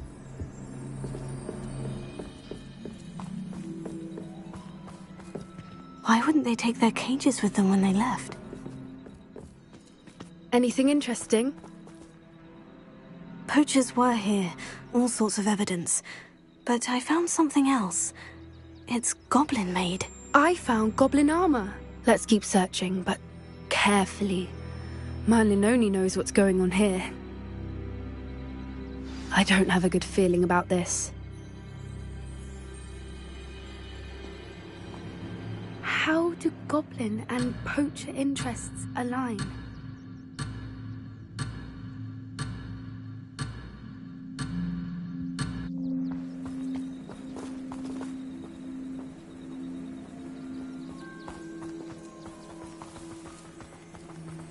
Look, down there. Definitely poachers. No creatures, though. So what are they doing out here?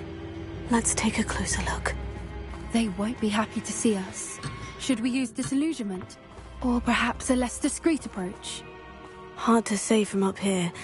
Let's get a better lay of the land.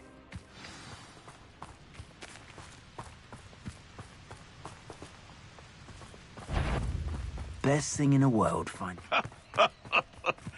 In future. I've heard sense, bloody little fool.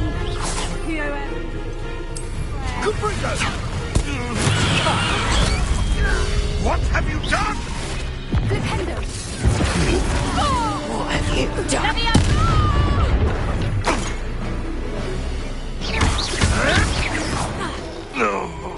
Merlin, you'd think they were guarding the Minister for Magic himself. What is going on here? Only one way to find out.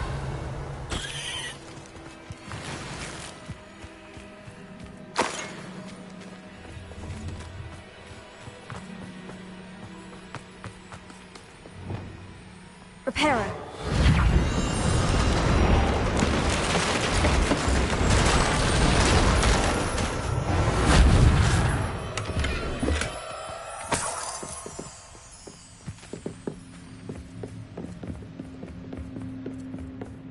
Revelio.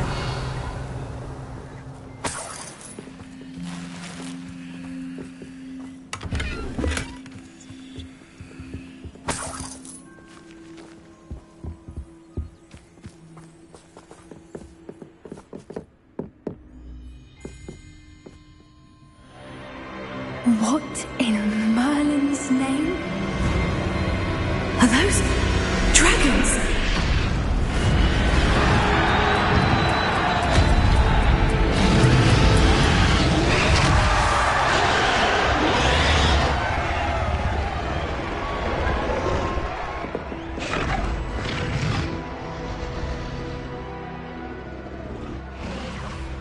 It's a dragon fighting ring.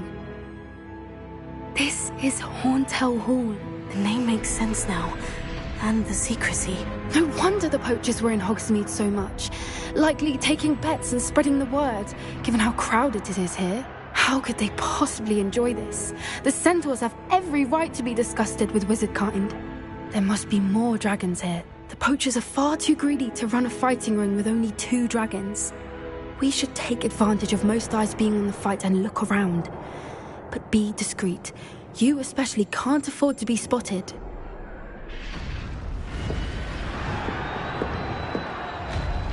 Revelio.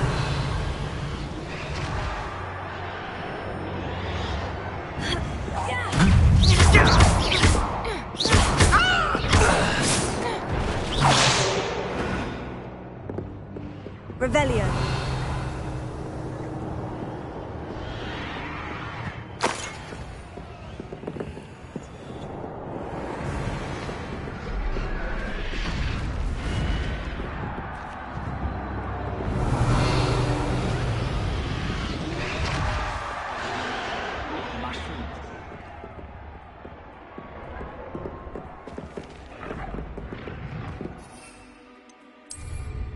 Have you heard from your family? Has either of your brothers come round to our way of thinking? Will they join us?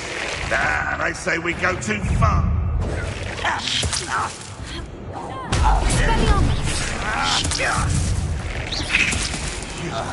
You dare slay one of my own?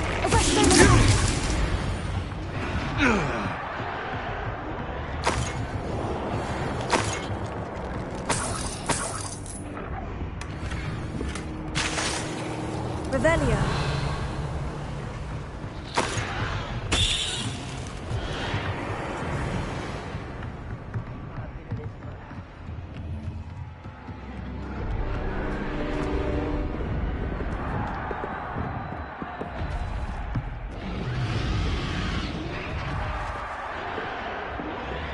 Confringo.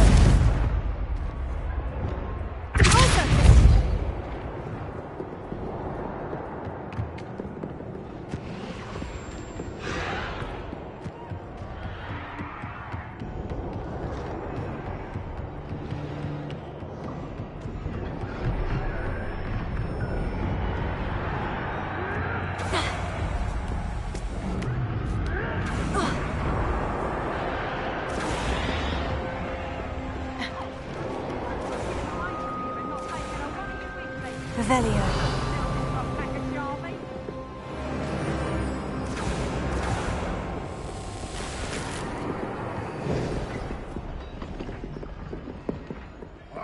Did you hear those goblins? Ramrock and the poachers must be working together.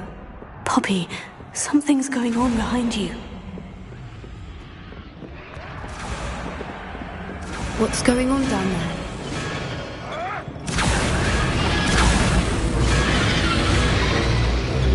They must have only just captured her. She's putting up quite the fight. Not a fair one, though. Not with her chained up like that. Let's even her up, shall we?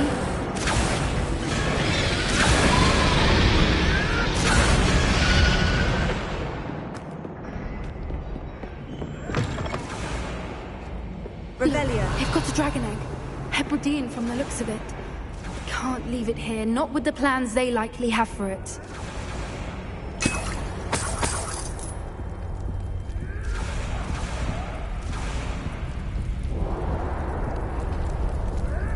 Alohomora.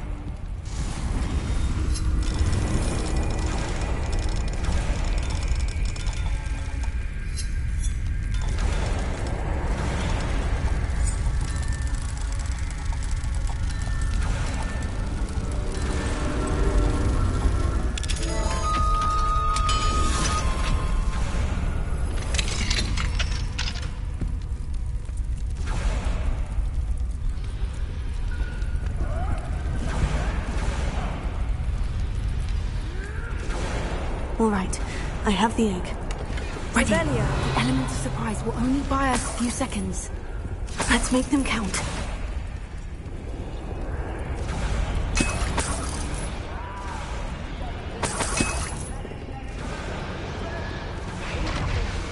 Slow down, mate. Light and you'll be...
should for a friend.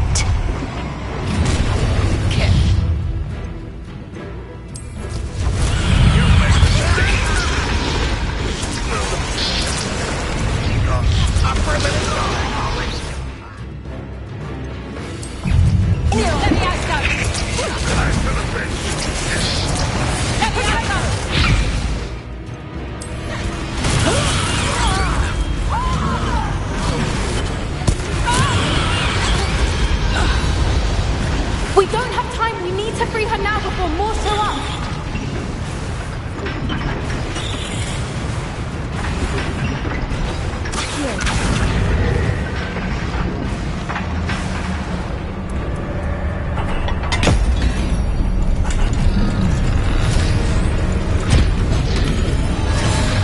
This may have been a bad idea. I suppose we'll find out.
This way.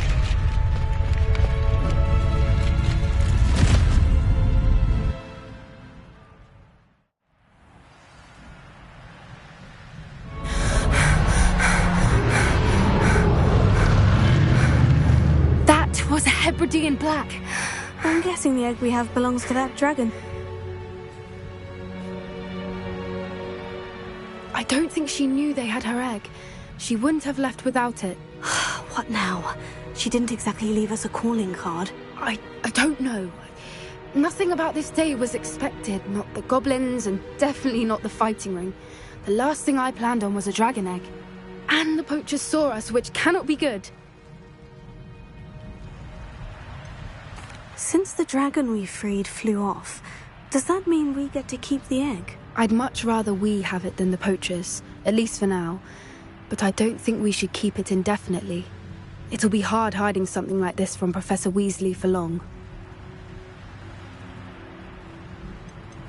Should we expect trouble from the poachers, given the trouble we just caused? It'd be foolish not to expect it.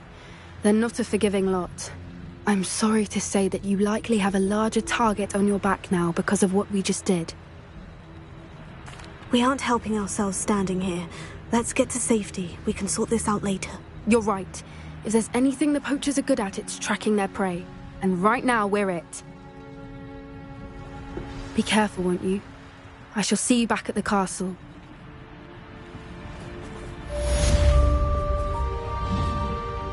Revelio.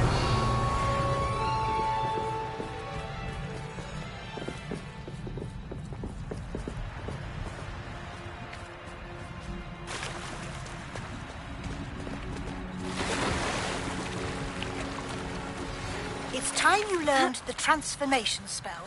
After you've completed the required tasks, which I'm certain will prove useful in finishing your field guide, attend my class to learn the new spell. Afterwards, we will discuss your progress thus far in the term.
Dick thinks you should be proud of all the potions you've brewed.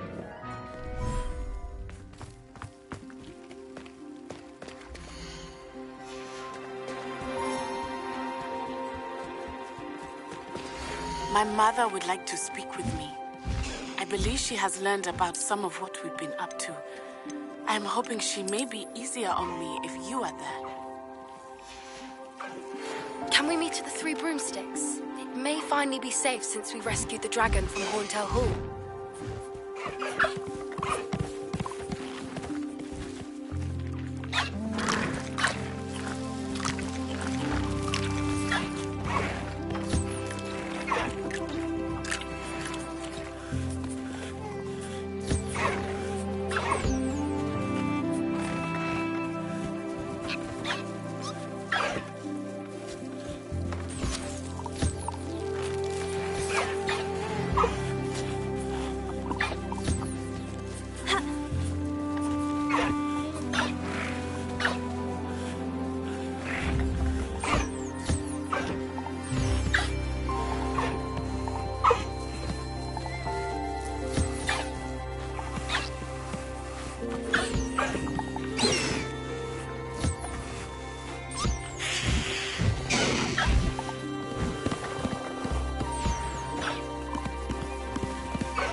Dick thinks you should be proud of all the potions you've brewed.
Deek's no herbology professor, but some plants here seem to be ready to harvest.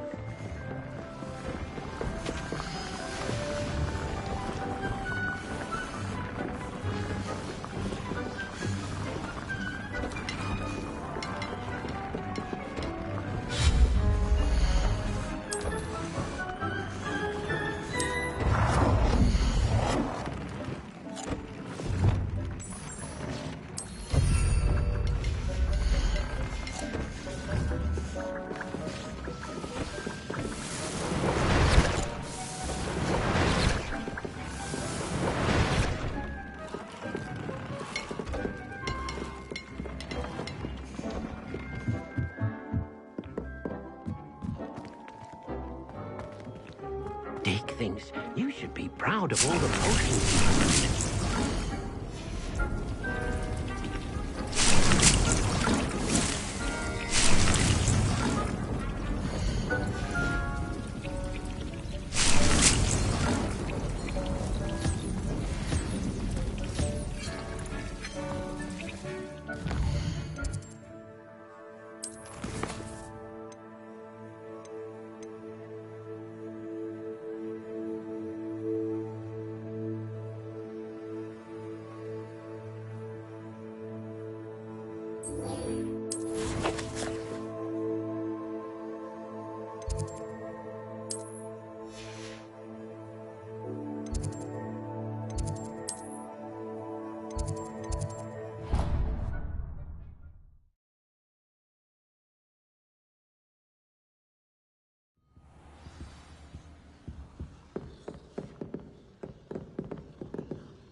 Revelio.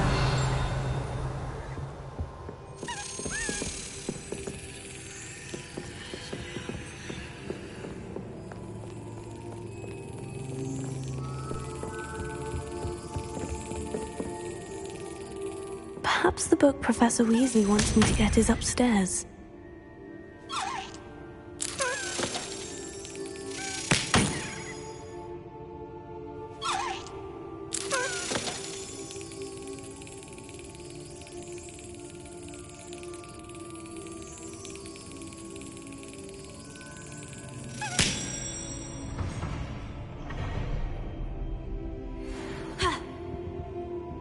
Revelio.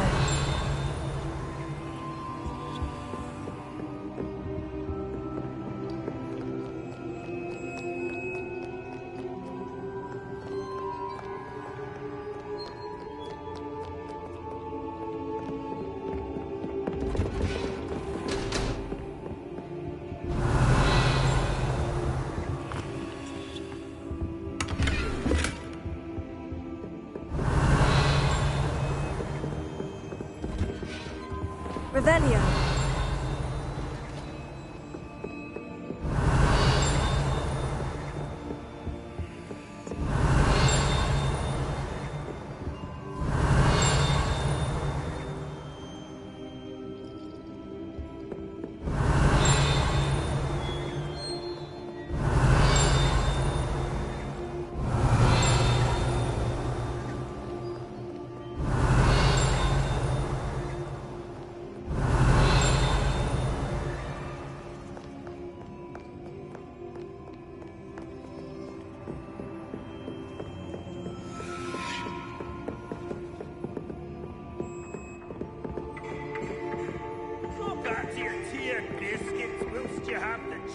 Revelio. Are you a mother or a musketeer? Fight me!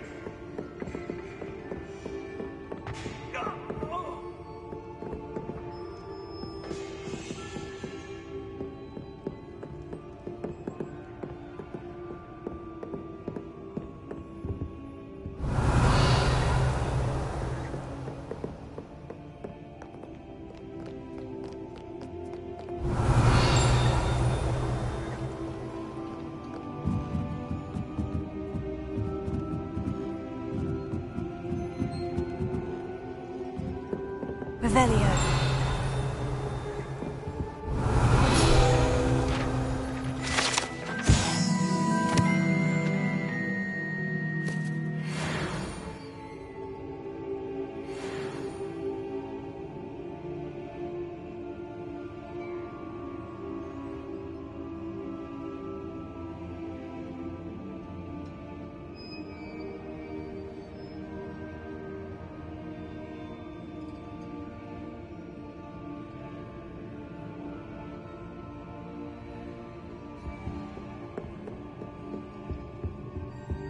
Revelio.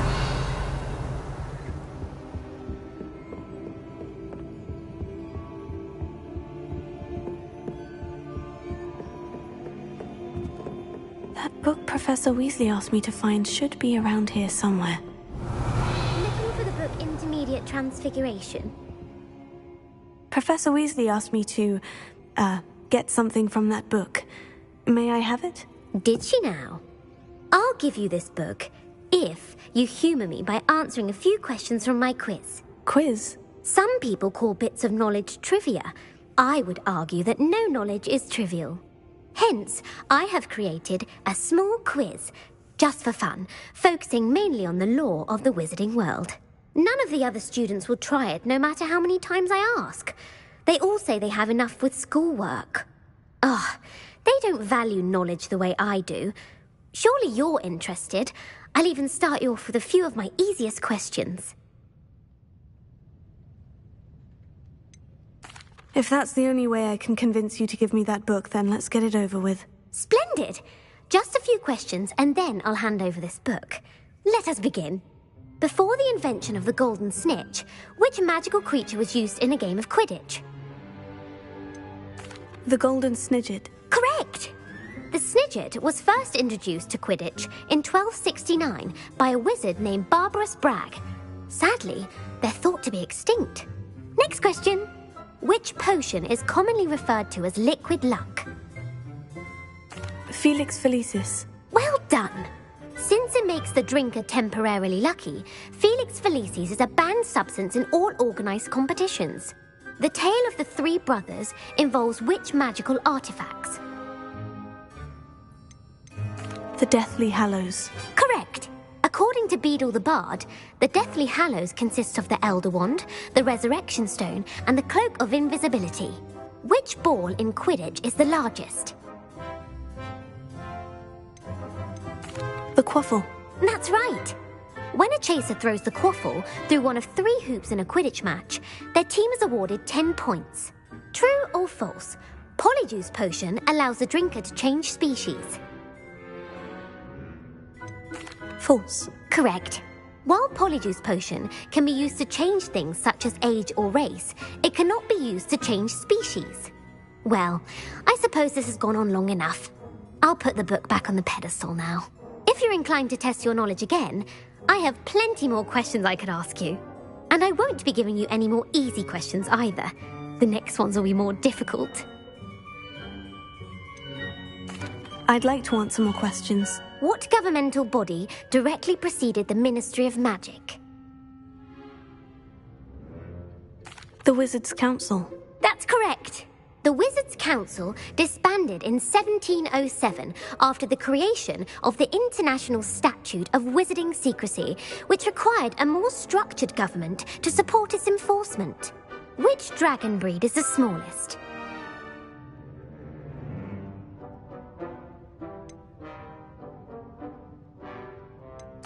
The Ukrainian Ironbelly. No, I'm sorry, but the answer was the Peruvian Vipertooth.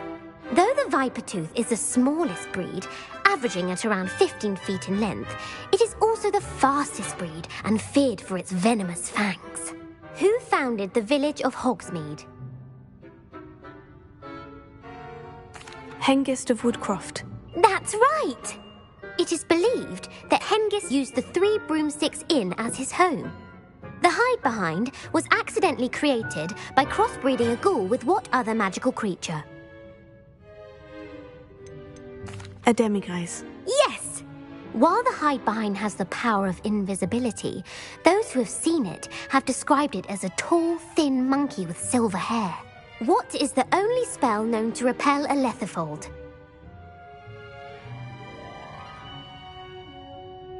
The Knockback Jinx. Actually, the answer was the Patronus Charm. The only known survivor of a letherfold attack was a wizard named Flavius Belby, who was on holiday in Papua New Guinea at the time. Who published the law of elemental transfiguration? Gamp. That's it! One of the principal exceptions to Gamp's law is that food cannot be conjured, though it can be summoned. What does the Hogwarts motto translate to? Never tickle a sleeping dragon. Correct! In Latin, the Hogwarts motto is Draco Dormiens Nunquam Titilandus. Which magical creature is the only one known to produce eggs through its mouth? The Basilisk. That's incorrect. The correct answer was the Rune's Paw. According to Parselmouths, each of the Rune's Paw's 3 heads serves a different function. The left head is the planner, the middle is the dreamer, and the right is the critic. Where is Ilvermorny School of Witchcraft and Wizardry located?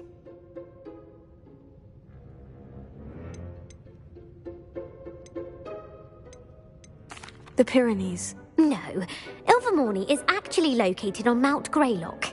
The American school was founded in the 17th century by Iseult Sayre and James Stewart. What is the most powerful love potion known to wizard kind? Amortentia. That's the answer. Amortentia smells differently to every person, according to what they find attractive, such as dusty book covers or... Are you interested in continuing on to the next round? They're my most difficult questions. Give me your worst. Wonderful. I do admire your thirst for knowledge. Emmerich the Evil was killed in a duel against whom? Beatrix Bloxham. Incorrect. The answer was Egbert the Egregious. Emmerich gained notoriety for terrorizing villages in the south of England during the Middle Ages, when he was the master of the Elder Wand. If a chaser keeps their hand on the quaffle as it goes through the goal, what foul are they committing? Haversacking. That's right. Blatching is flying to intentionally collide with a player. Stooging is when 2 chasers knock the other team's keeper away from the goals so that a third chaser can score. A bite from a mackled malaclaw has the unusual side effect of causing what? Webbed feet. No, the answer was bad luck. Native to the European coastline, the effects of a malaclaw's bite can last up to a week.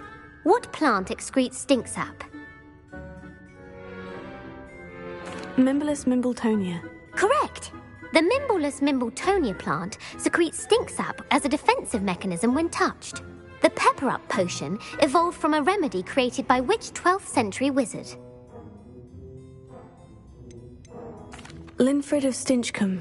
Very good. Centuries later, Glover Hipworth would expand on Linfred's previous work to create the pepper-up potion we know today. In The Wizard and the Hopping Pot, what does the elder wizard leave for his son in the hopping pot? A single slipper. That's correct. The story was created by Beedle the Bard, but there are a few versions. I won't spoil what the slipper was for if you haven't read it recently. The Snallygaster is native to which region of the world? The Amazon rainforest. No, the answer was North America. The part bird, part reptile is a distant relative of the Occamy and has serrated fangs and a bulletproof hide. Who is the Muggle knight featured in the Fountain of Fair Fortune? Sir Lancelot. No, the answer was Sir Luckless. The three witches in the story are named Asher, Altheda, and Amata. Oh, I adore a story that ends with a twist. The world's largest kelpie is also known by what other name? The Loch Ness Monster. Correct. The Office of Misinformation has worked diligently to discredit any Muggle evidence of the kelpie's existence. Who was the first Minister for Magic? Cadmus Peverell. No, the first minister was Ulick Gamp. Gamp's greatest legacy was the founding of the Department of Magical Law Enforcement. It outlawed the unforgivable curses. You've answered all of my questions. It's nice to know there's another student who appreciates the value of knowledge. You should be pleased with your performance. Not many students would have done so well. Thank you for humoring me by participating. I had a splendid time. I put the book back on the pedestal for you. Revelio ought to make quick work of this.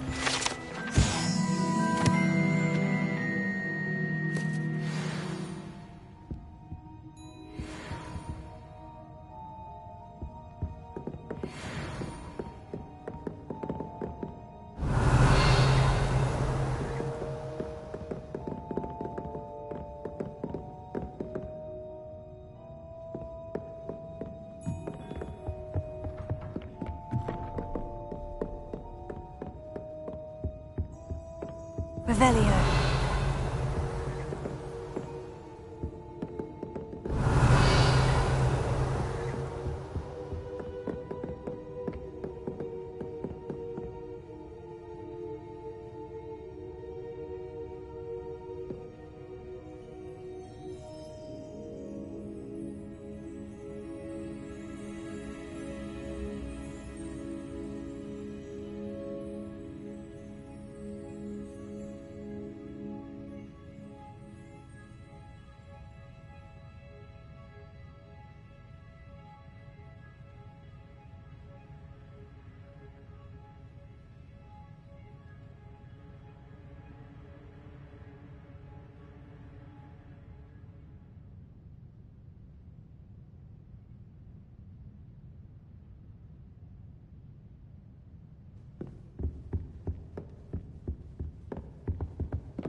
Revelio.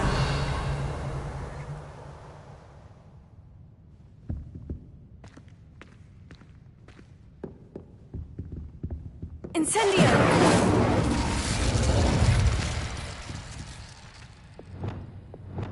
Confringo.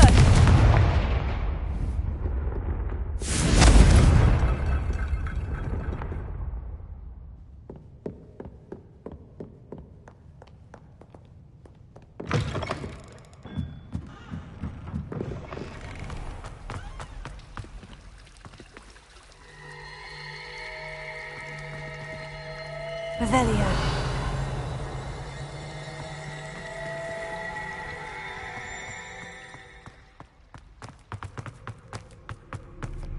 Looks as if Poppy's finally made a friend.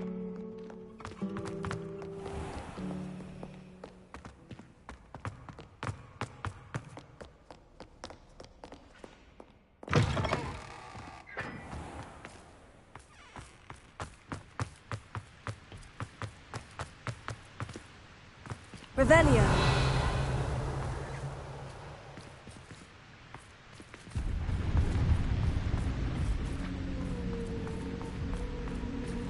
Confringo.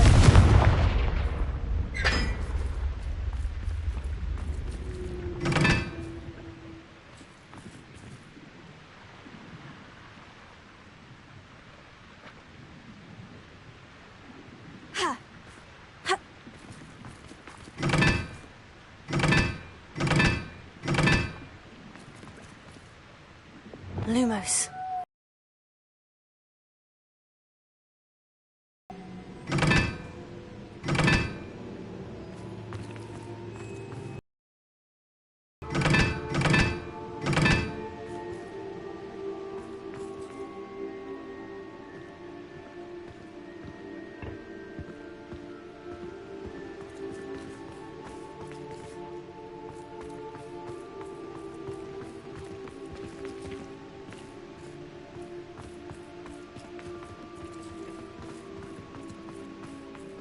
How many owls do you think Hogwarts has?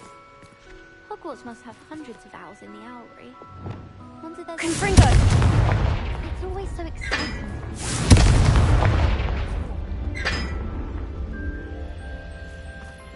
Good on you for stopping that troll.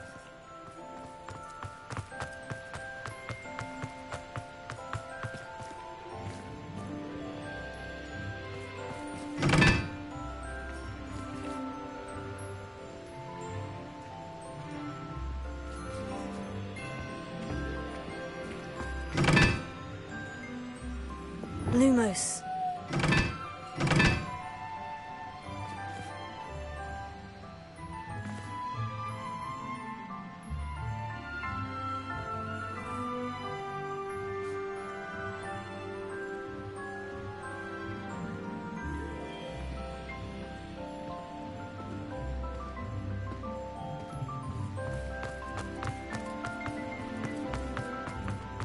I do get nervous when the owls fly into the Great Hall. One's bound to crack into them eventually.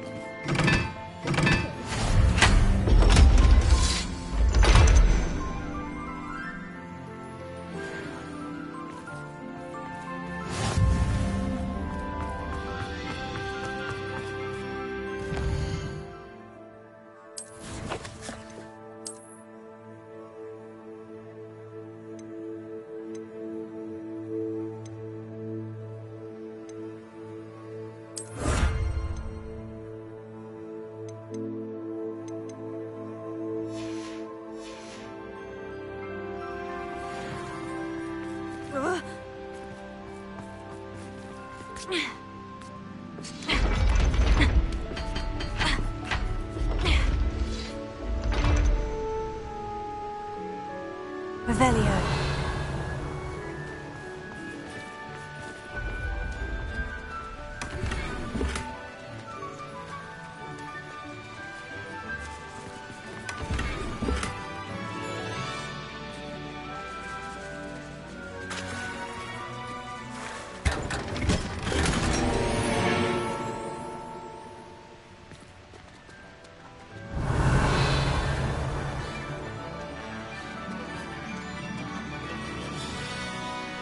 Confringo!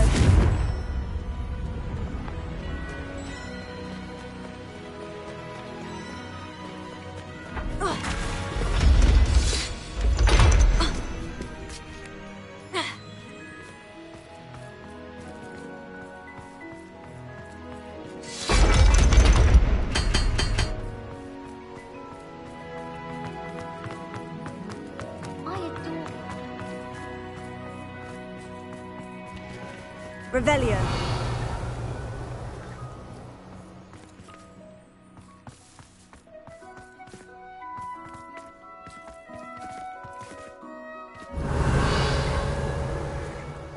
Accio. Revelio.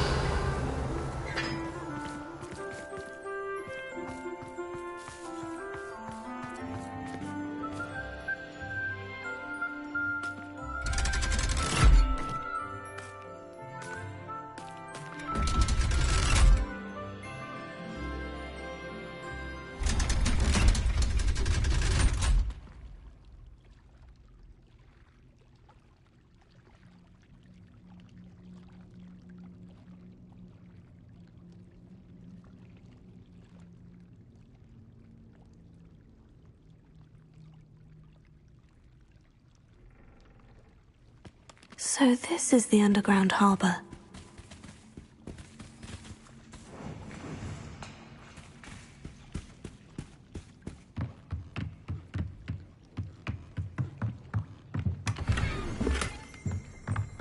Revelio.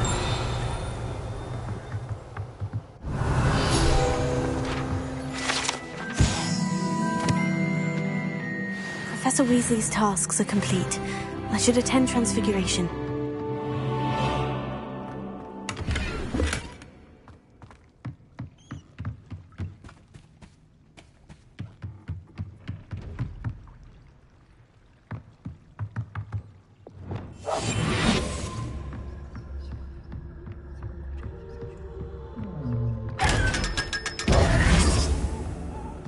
Revelio.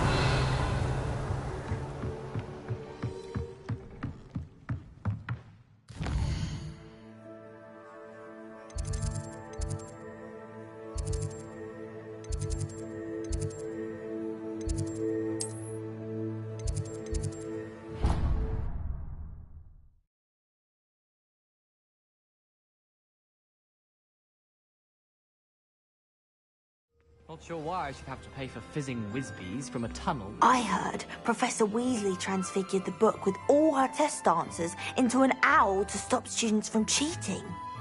Taking owls a bit too literally, if you ask me. Hello, Gareth. So, has your aunt been taking it a bit easier on you lately? Unfortunately, no. In fact, a few days ago, she gave me a detention. I was only testing a new recipe in a mostly empty classroom, and the fire was put out quick enough. If you're setting things on fire, then perhaps you ought to rethink your choices. That's exactly what Aunt Matilda said. Can't let the doubters sway me. When they taste my latest brew, they'll forget their criticisms and the fires. It'll be bigger than butterbeer. Oh, that gives me an idea. Better write it down. Best of luck to you.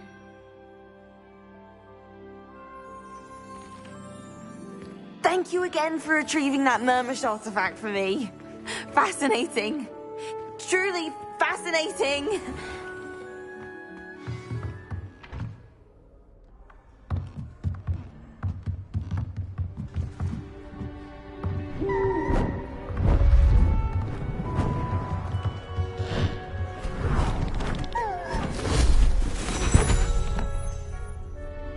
Settle down. Settle down. Transfiguration, as you may be weary of hearing me say, is an exact science that can take a lifetime to master. But we needn't be daunted. Almost anything can be transformed if you can just perceive the potential within it. As I see in all of you, tremendous witches and wizards, every one of you. Or it could just be my eyesight. Now, you all know what to do.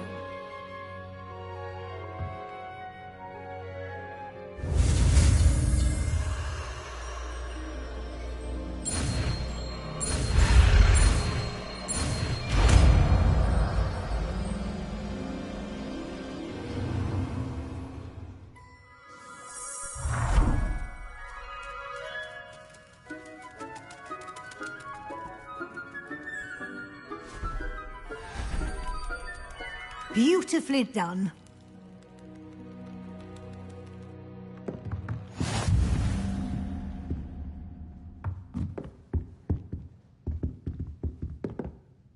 You wanted to discuss my progress so far this term, Professor. I did.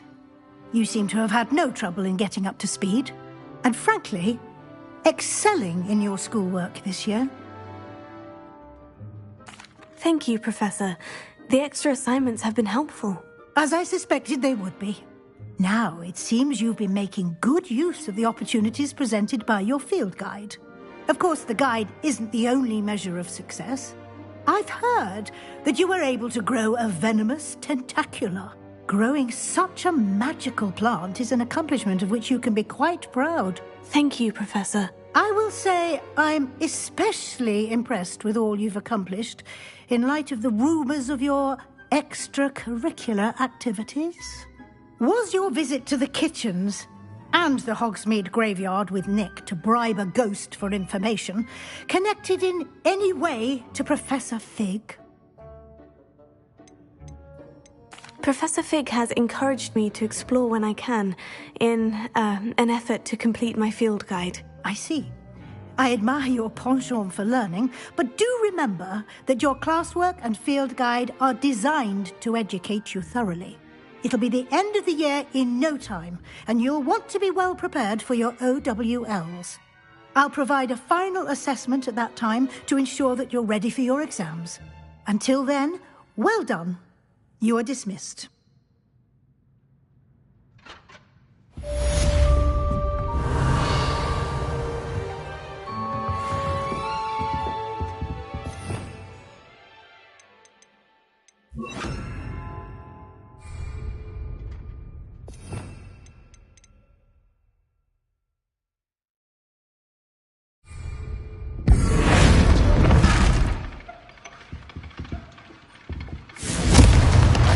Since our visit to Feldcroft, something dawned on me about the triptych. Meet me at the Overlook, just north of the Forbidden Forest, and I'll explain. My plan with the helmet failed, but I have another idea. I think we may be able to find what we need at a goblin mine south of Hogwarts. Meet me there, and bring someone who speaks gobbledygook.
Could you remind me how the Daedalian keys work again? I hope you've...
You can't imagine how inconvenient travel was before I invented the loop hammer.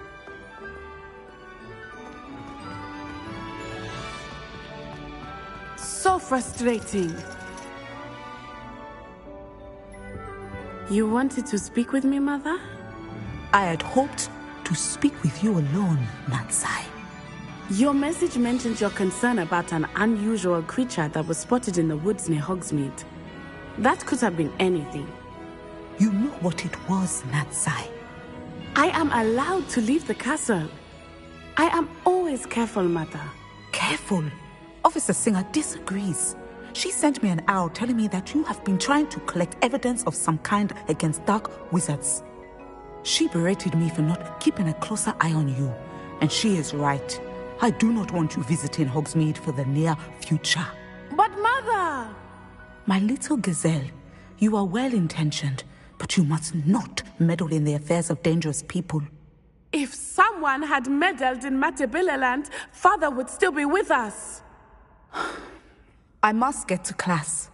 Perhaps your friend can get you to listen to reason. So frustrating. She never listens to me. She called you her little gazelle. Is that a term of endearment where you're from? It is specific to me. I am the unusual creature in Hogsmeade she mentioned. Self-transfiguration is not taught at Hogwarts, so I am gently discouraged from practicing it. However, I am an animagus, and it is in my gazelle form that I have been able to wander the Highlands rather freely until now, much to my mother's chagrin. That is how I managed to spy on Rookwood and Harlow. How does it feel to transform into an animal? Well, the first time, it can be a bit unnerving. I felt a kind of searing pain and a strong double heartbeat. But it gets easier the more you do it. I no longer feel any pain, and I must say, I find a sense of comfort in the double heartbeat. And I love being able to view the world from a different perspective. Were you born an animagus, or did you learn to become one? Animagi are not born. The process is quite elaborate. It involves holding a mandrake leaf in one's mouth for an entire month, then placing the leaf in a crystal phial so that it is imbued with moonlight, then adding one of your own hairs. And that is just the beginning. Self-transfiguration is common among students at Wagadu, but Professor Weasley considers it much too dangerous to teach at Hogwarts. Can you choose what form your animagus will take? Oh no, a person's animagus form is determined by their personality. My mother is convinced that my form is a gazelle because I adapt well to any situation. I believe it is because I can sense danger and keep my wits about me. Now the nickname makes sense. What an extraordinary ability to have. It is. I love transforming, but Mother is less enthusiastic about it. She says that no creature, especially one as rare as a gazelle, should be bounding about where poaching has become so prevalent. She claims that she has foreseen tragedy befall me in my gazelle form. But she has used her sight to control me too many times. I no longer believe it. She's concerned for your safety. It may be best for you to stay away from Hogsmeade for now. That may be safe, but I do not believe that it would be best. Do you? You could have fled the moment you discovered that Rookwood, Harlow, and Ranrock were after you, but you did not. I choose to act as you have. I must deal with Rookwood and Harlow, not hide from them. My mother cannot know where I am all the time. Thank you for being here during that rather awkward conversation.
What's this I hear about rule breaking?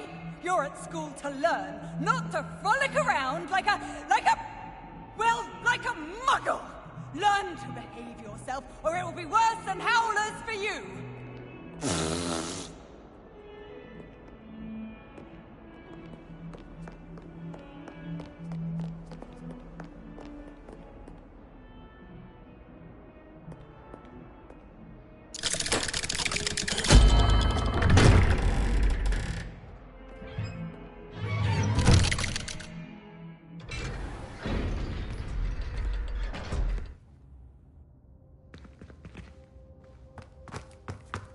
You'll never believe what I've learned. What did you discover in the spellbook we found in the scriptorium? Salazar Slytherin's spellbook was a little difficult to interpret, but fascinating. Evidently, he encouraged teaching dark magic at Hogwarts. Neither the Imperious Curse nor the Killing Curse was unforgivable during his time. He believed students should be prepared to use dark magic when necessary, not to fear it. That's why we had to use Crucio to gain access to the scriptorium. He didn't want his knowledge shared with anyone who was afraid of the power of dark magic. It was hard to do, but casting Crucio was our only option. And I'm glad we did it, because in the spellbook I also found something else. References to a lost relic, which, from what I can tell, grants the holder the power to reverse dark magic curses. And you think this relic might be able to save Anne? Precisely. I plan to search for this relic, but I don't think we should tell anyone. Especially Ominous. He wouldn't understand. I see no reason to involve Ominous. I'm glad you agree. When I know more, I shall send an owl. And don't feel sorry for Ominous. Keeping this to ourselves for now is for his own good. I'll decide what's for my own good. Ominous, we were just about to get some air. Care to join? You're a liar, Sebastian. I heard everything. You swore you'd never engage in anything to do with dark magic again. No, I didn't. I said I understood you wanting that. I'd never swear to give up on finding a cure for Anne. You don't know when to stop, do you? I know when not to stop. Leave this alone, Ominous. I'll be on my way.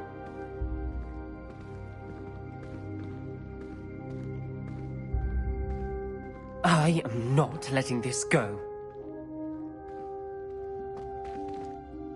Ominous, Sebastian meant well. I know what I heard. You knew I wouldn't agree. Sebastian doesn't even realize it, but he's as irresponsible and reckless now as his parents were years ago. It's why they died. I knew his parents died, but I never heard what happened. Mr. and Mrs. Sallow were professors. Spent nearly every waking moment in the cellar library. Noses buried in books. Anne and Sebastian were upstairs when it happened. They heard a sudden crash and ran downstairs, but it was too late. Their parents had crumpled to the floor. A defect with the lamp in the cellar caused the room to fill with an undetectable toxin. Sebastian and Anne were helpless. They had no magic yet. What a horrible story. It is. That's why I can't understand Sebastian's recklessness. I've practically lost Anne. I cannot lose Sebastian too. Please avoid anything to do with that spellbook. Those references in the book seem promising. Everything to do with Salazar Slytherin seems promising until it's too late. I hope Sebastian pursues this no further, but if you think he might, please let me know. It would mean a lot.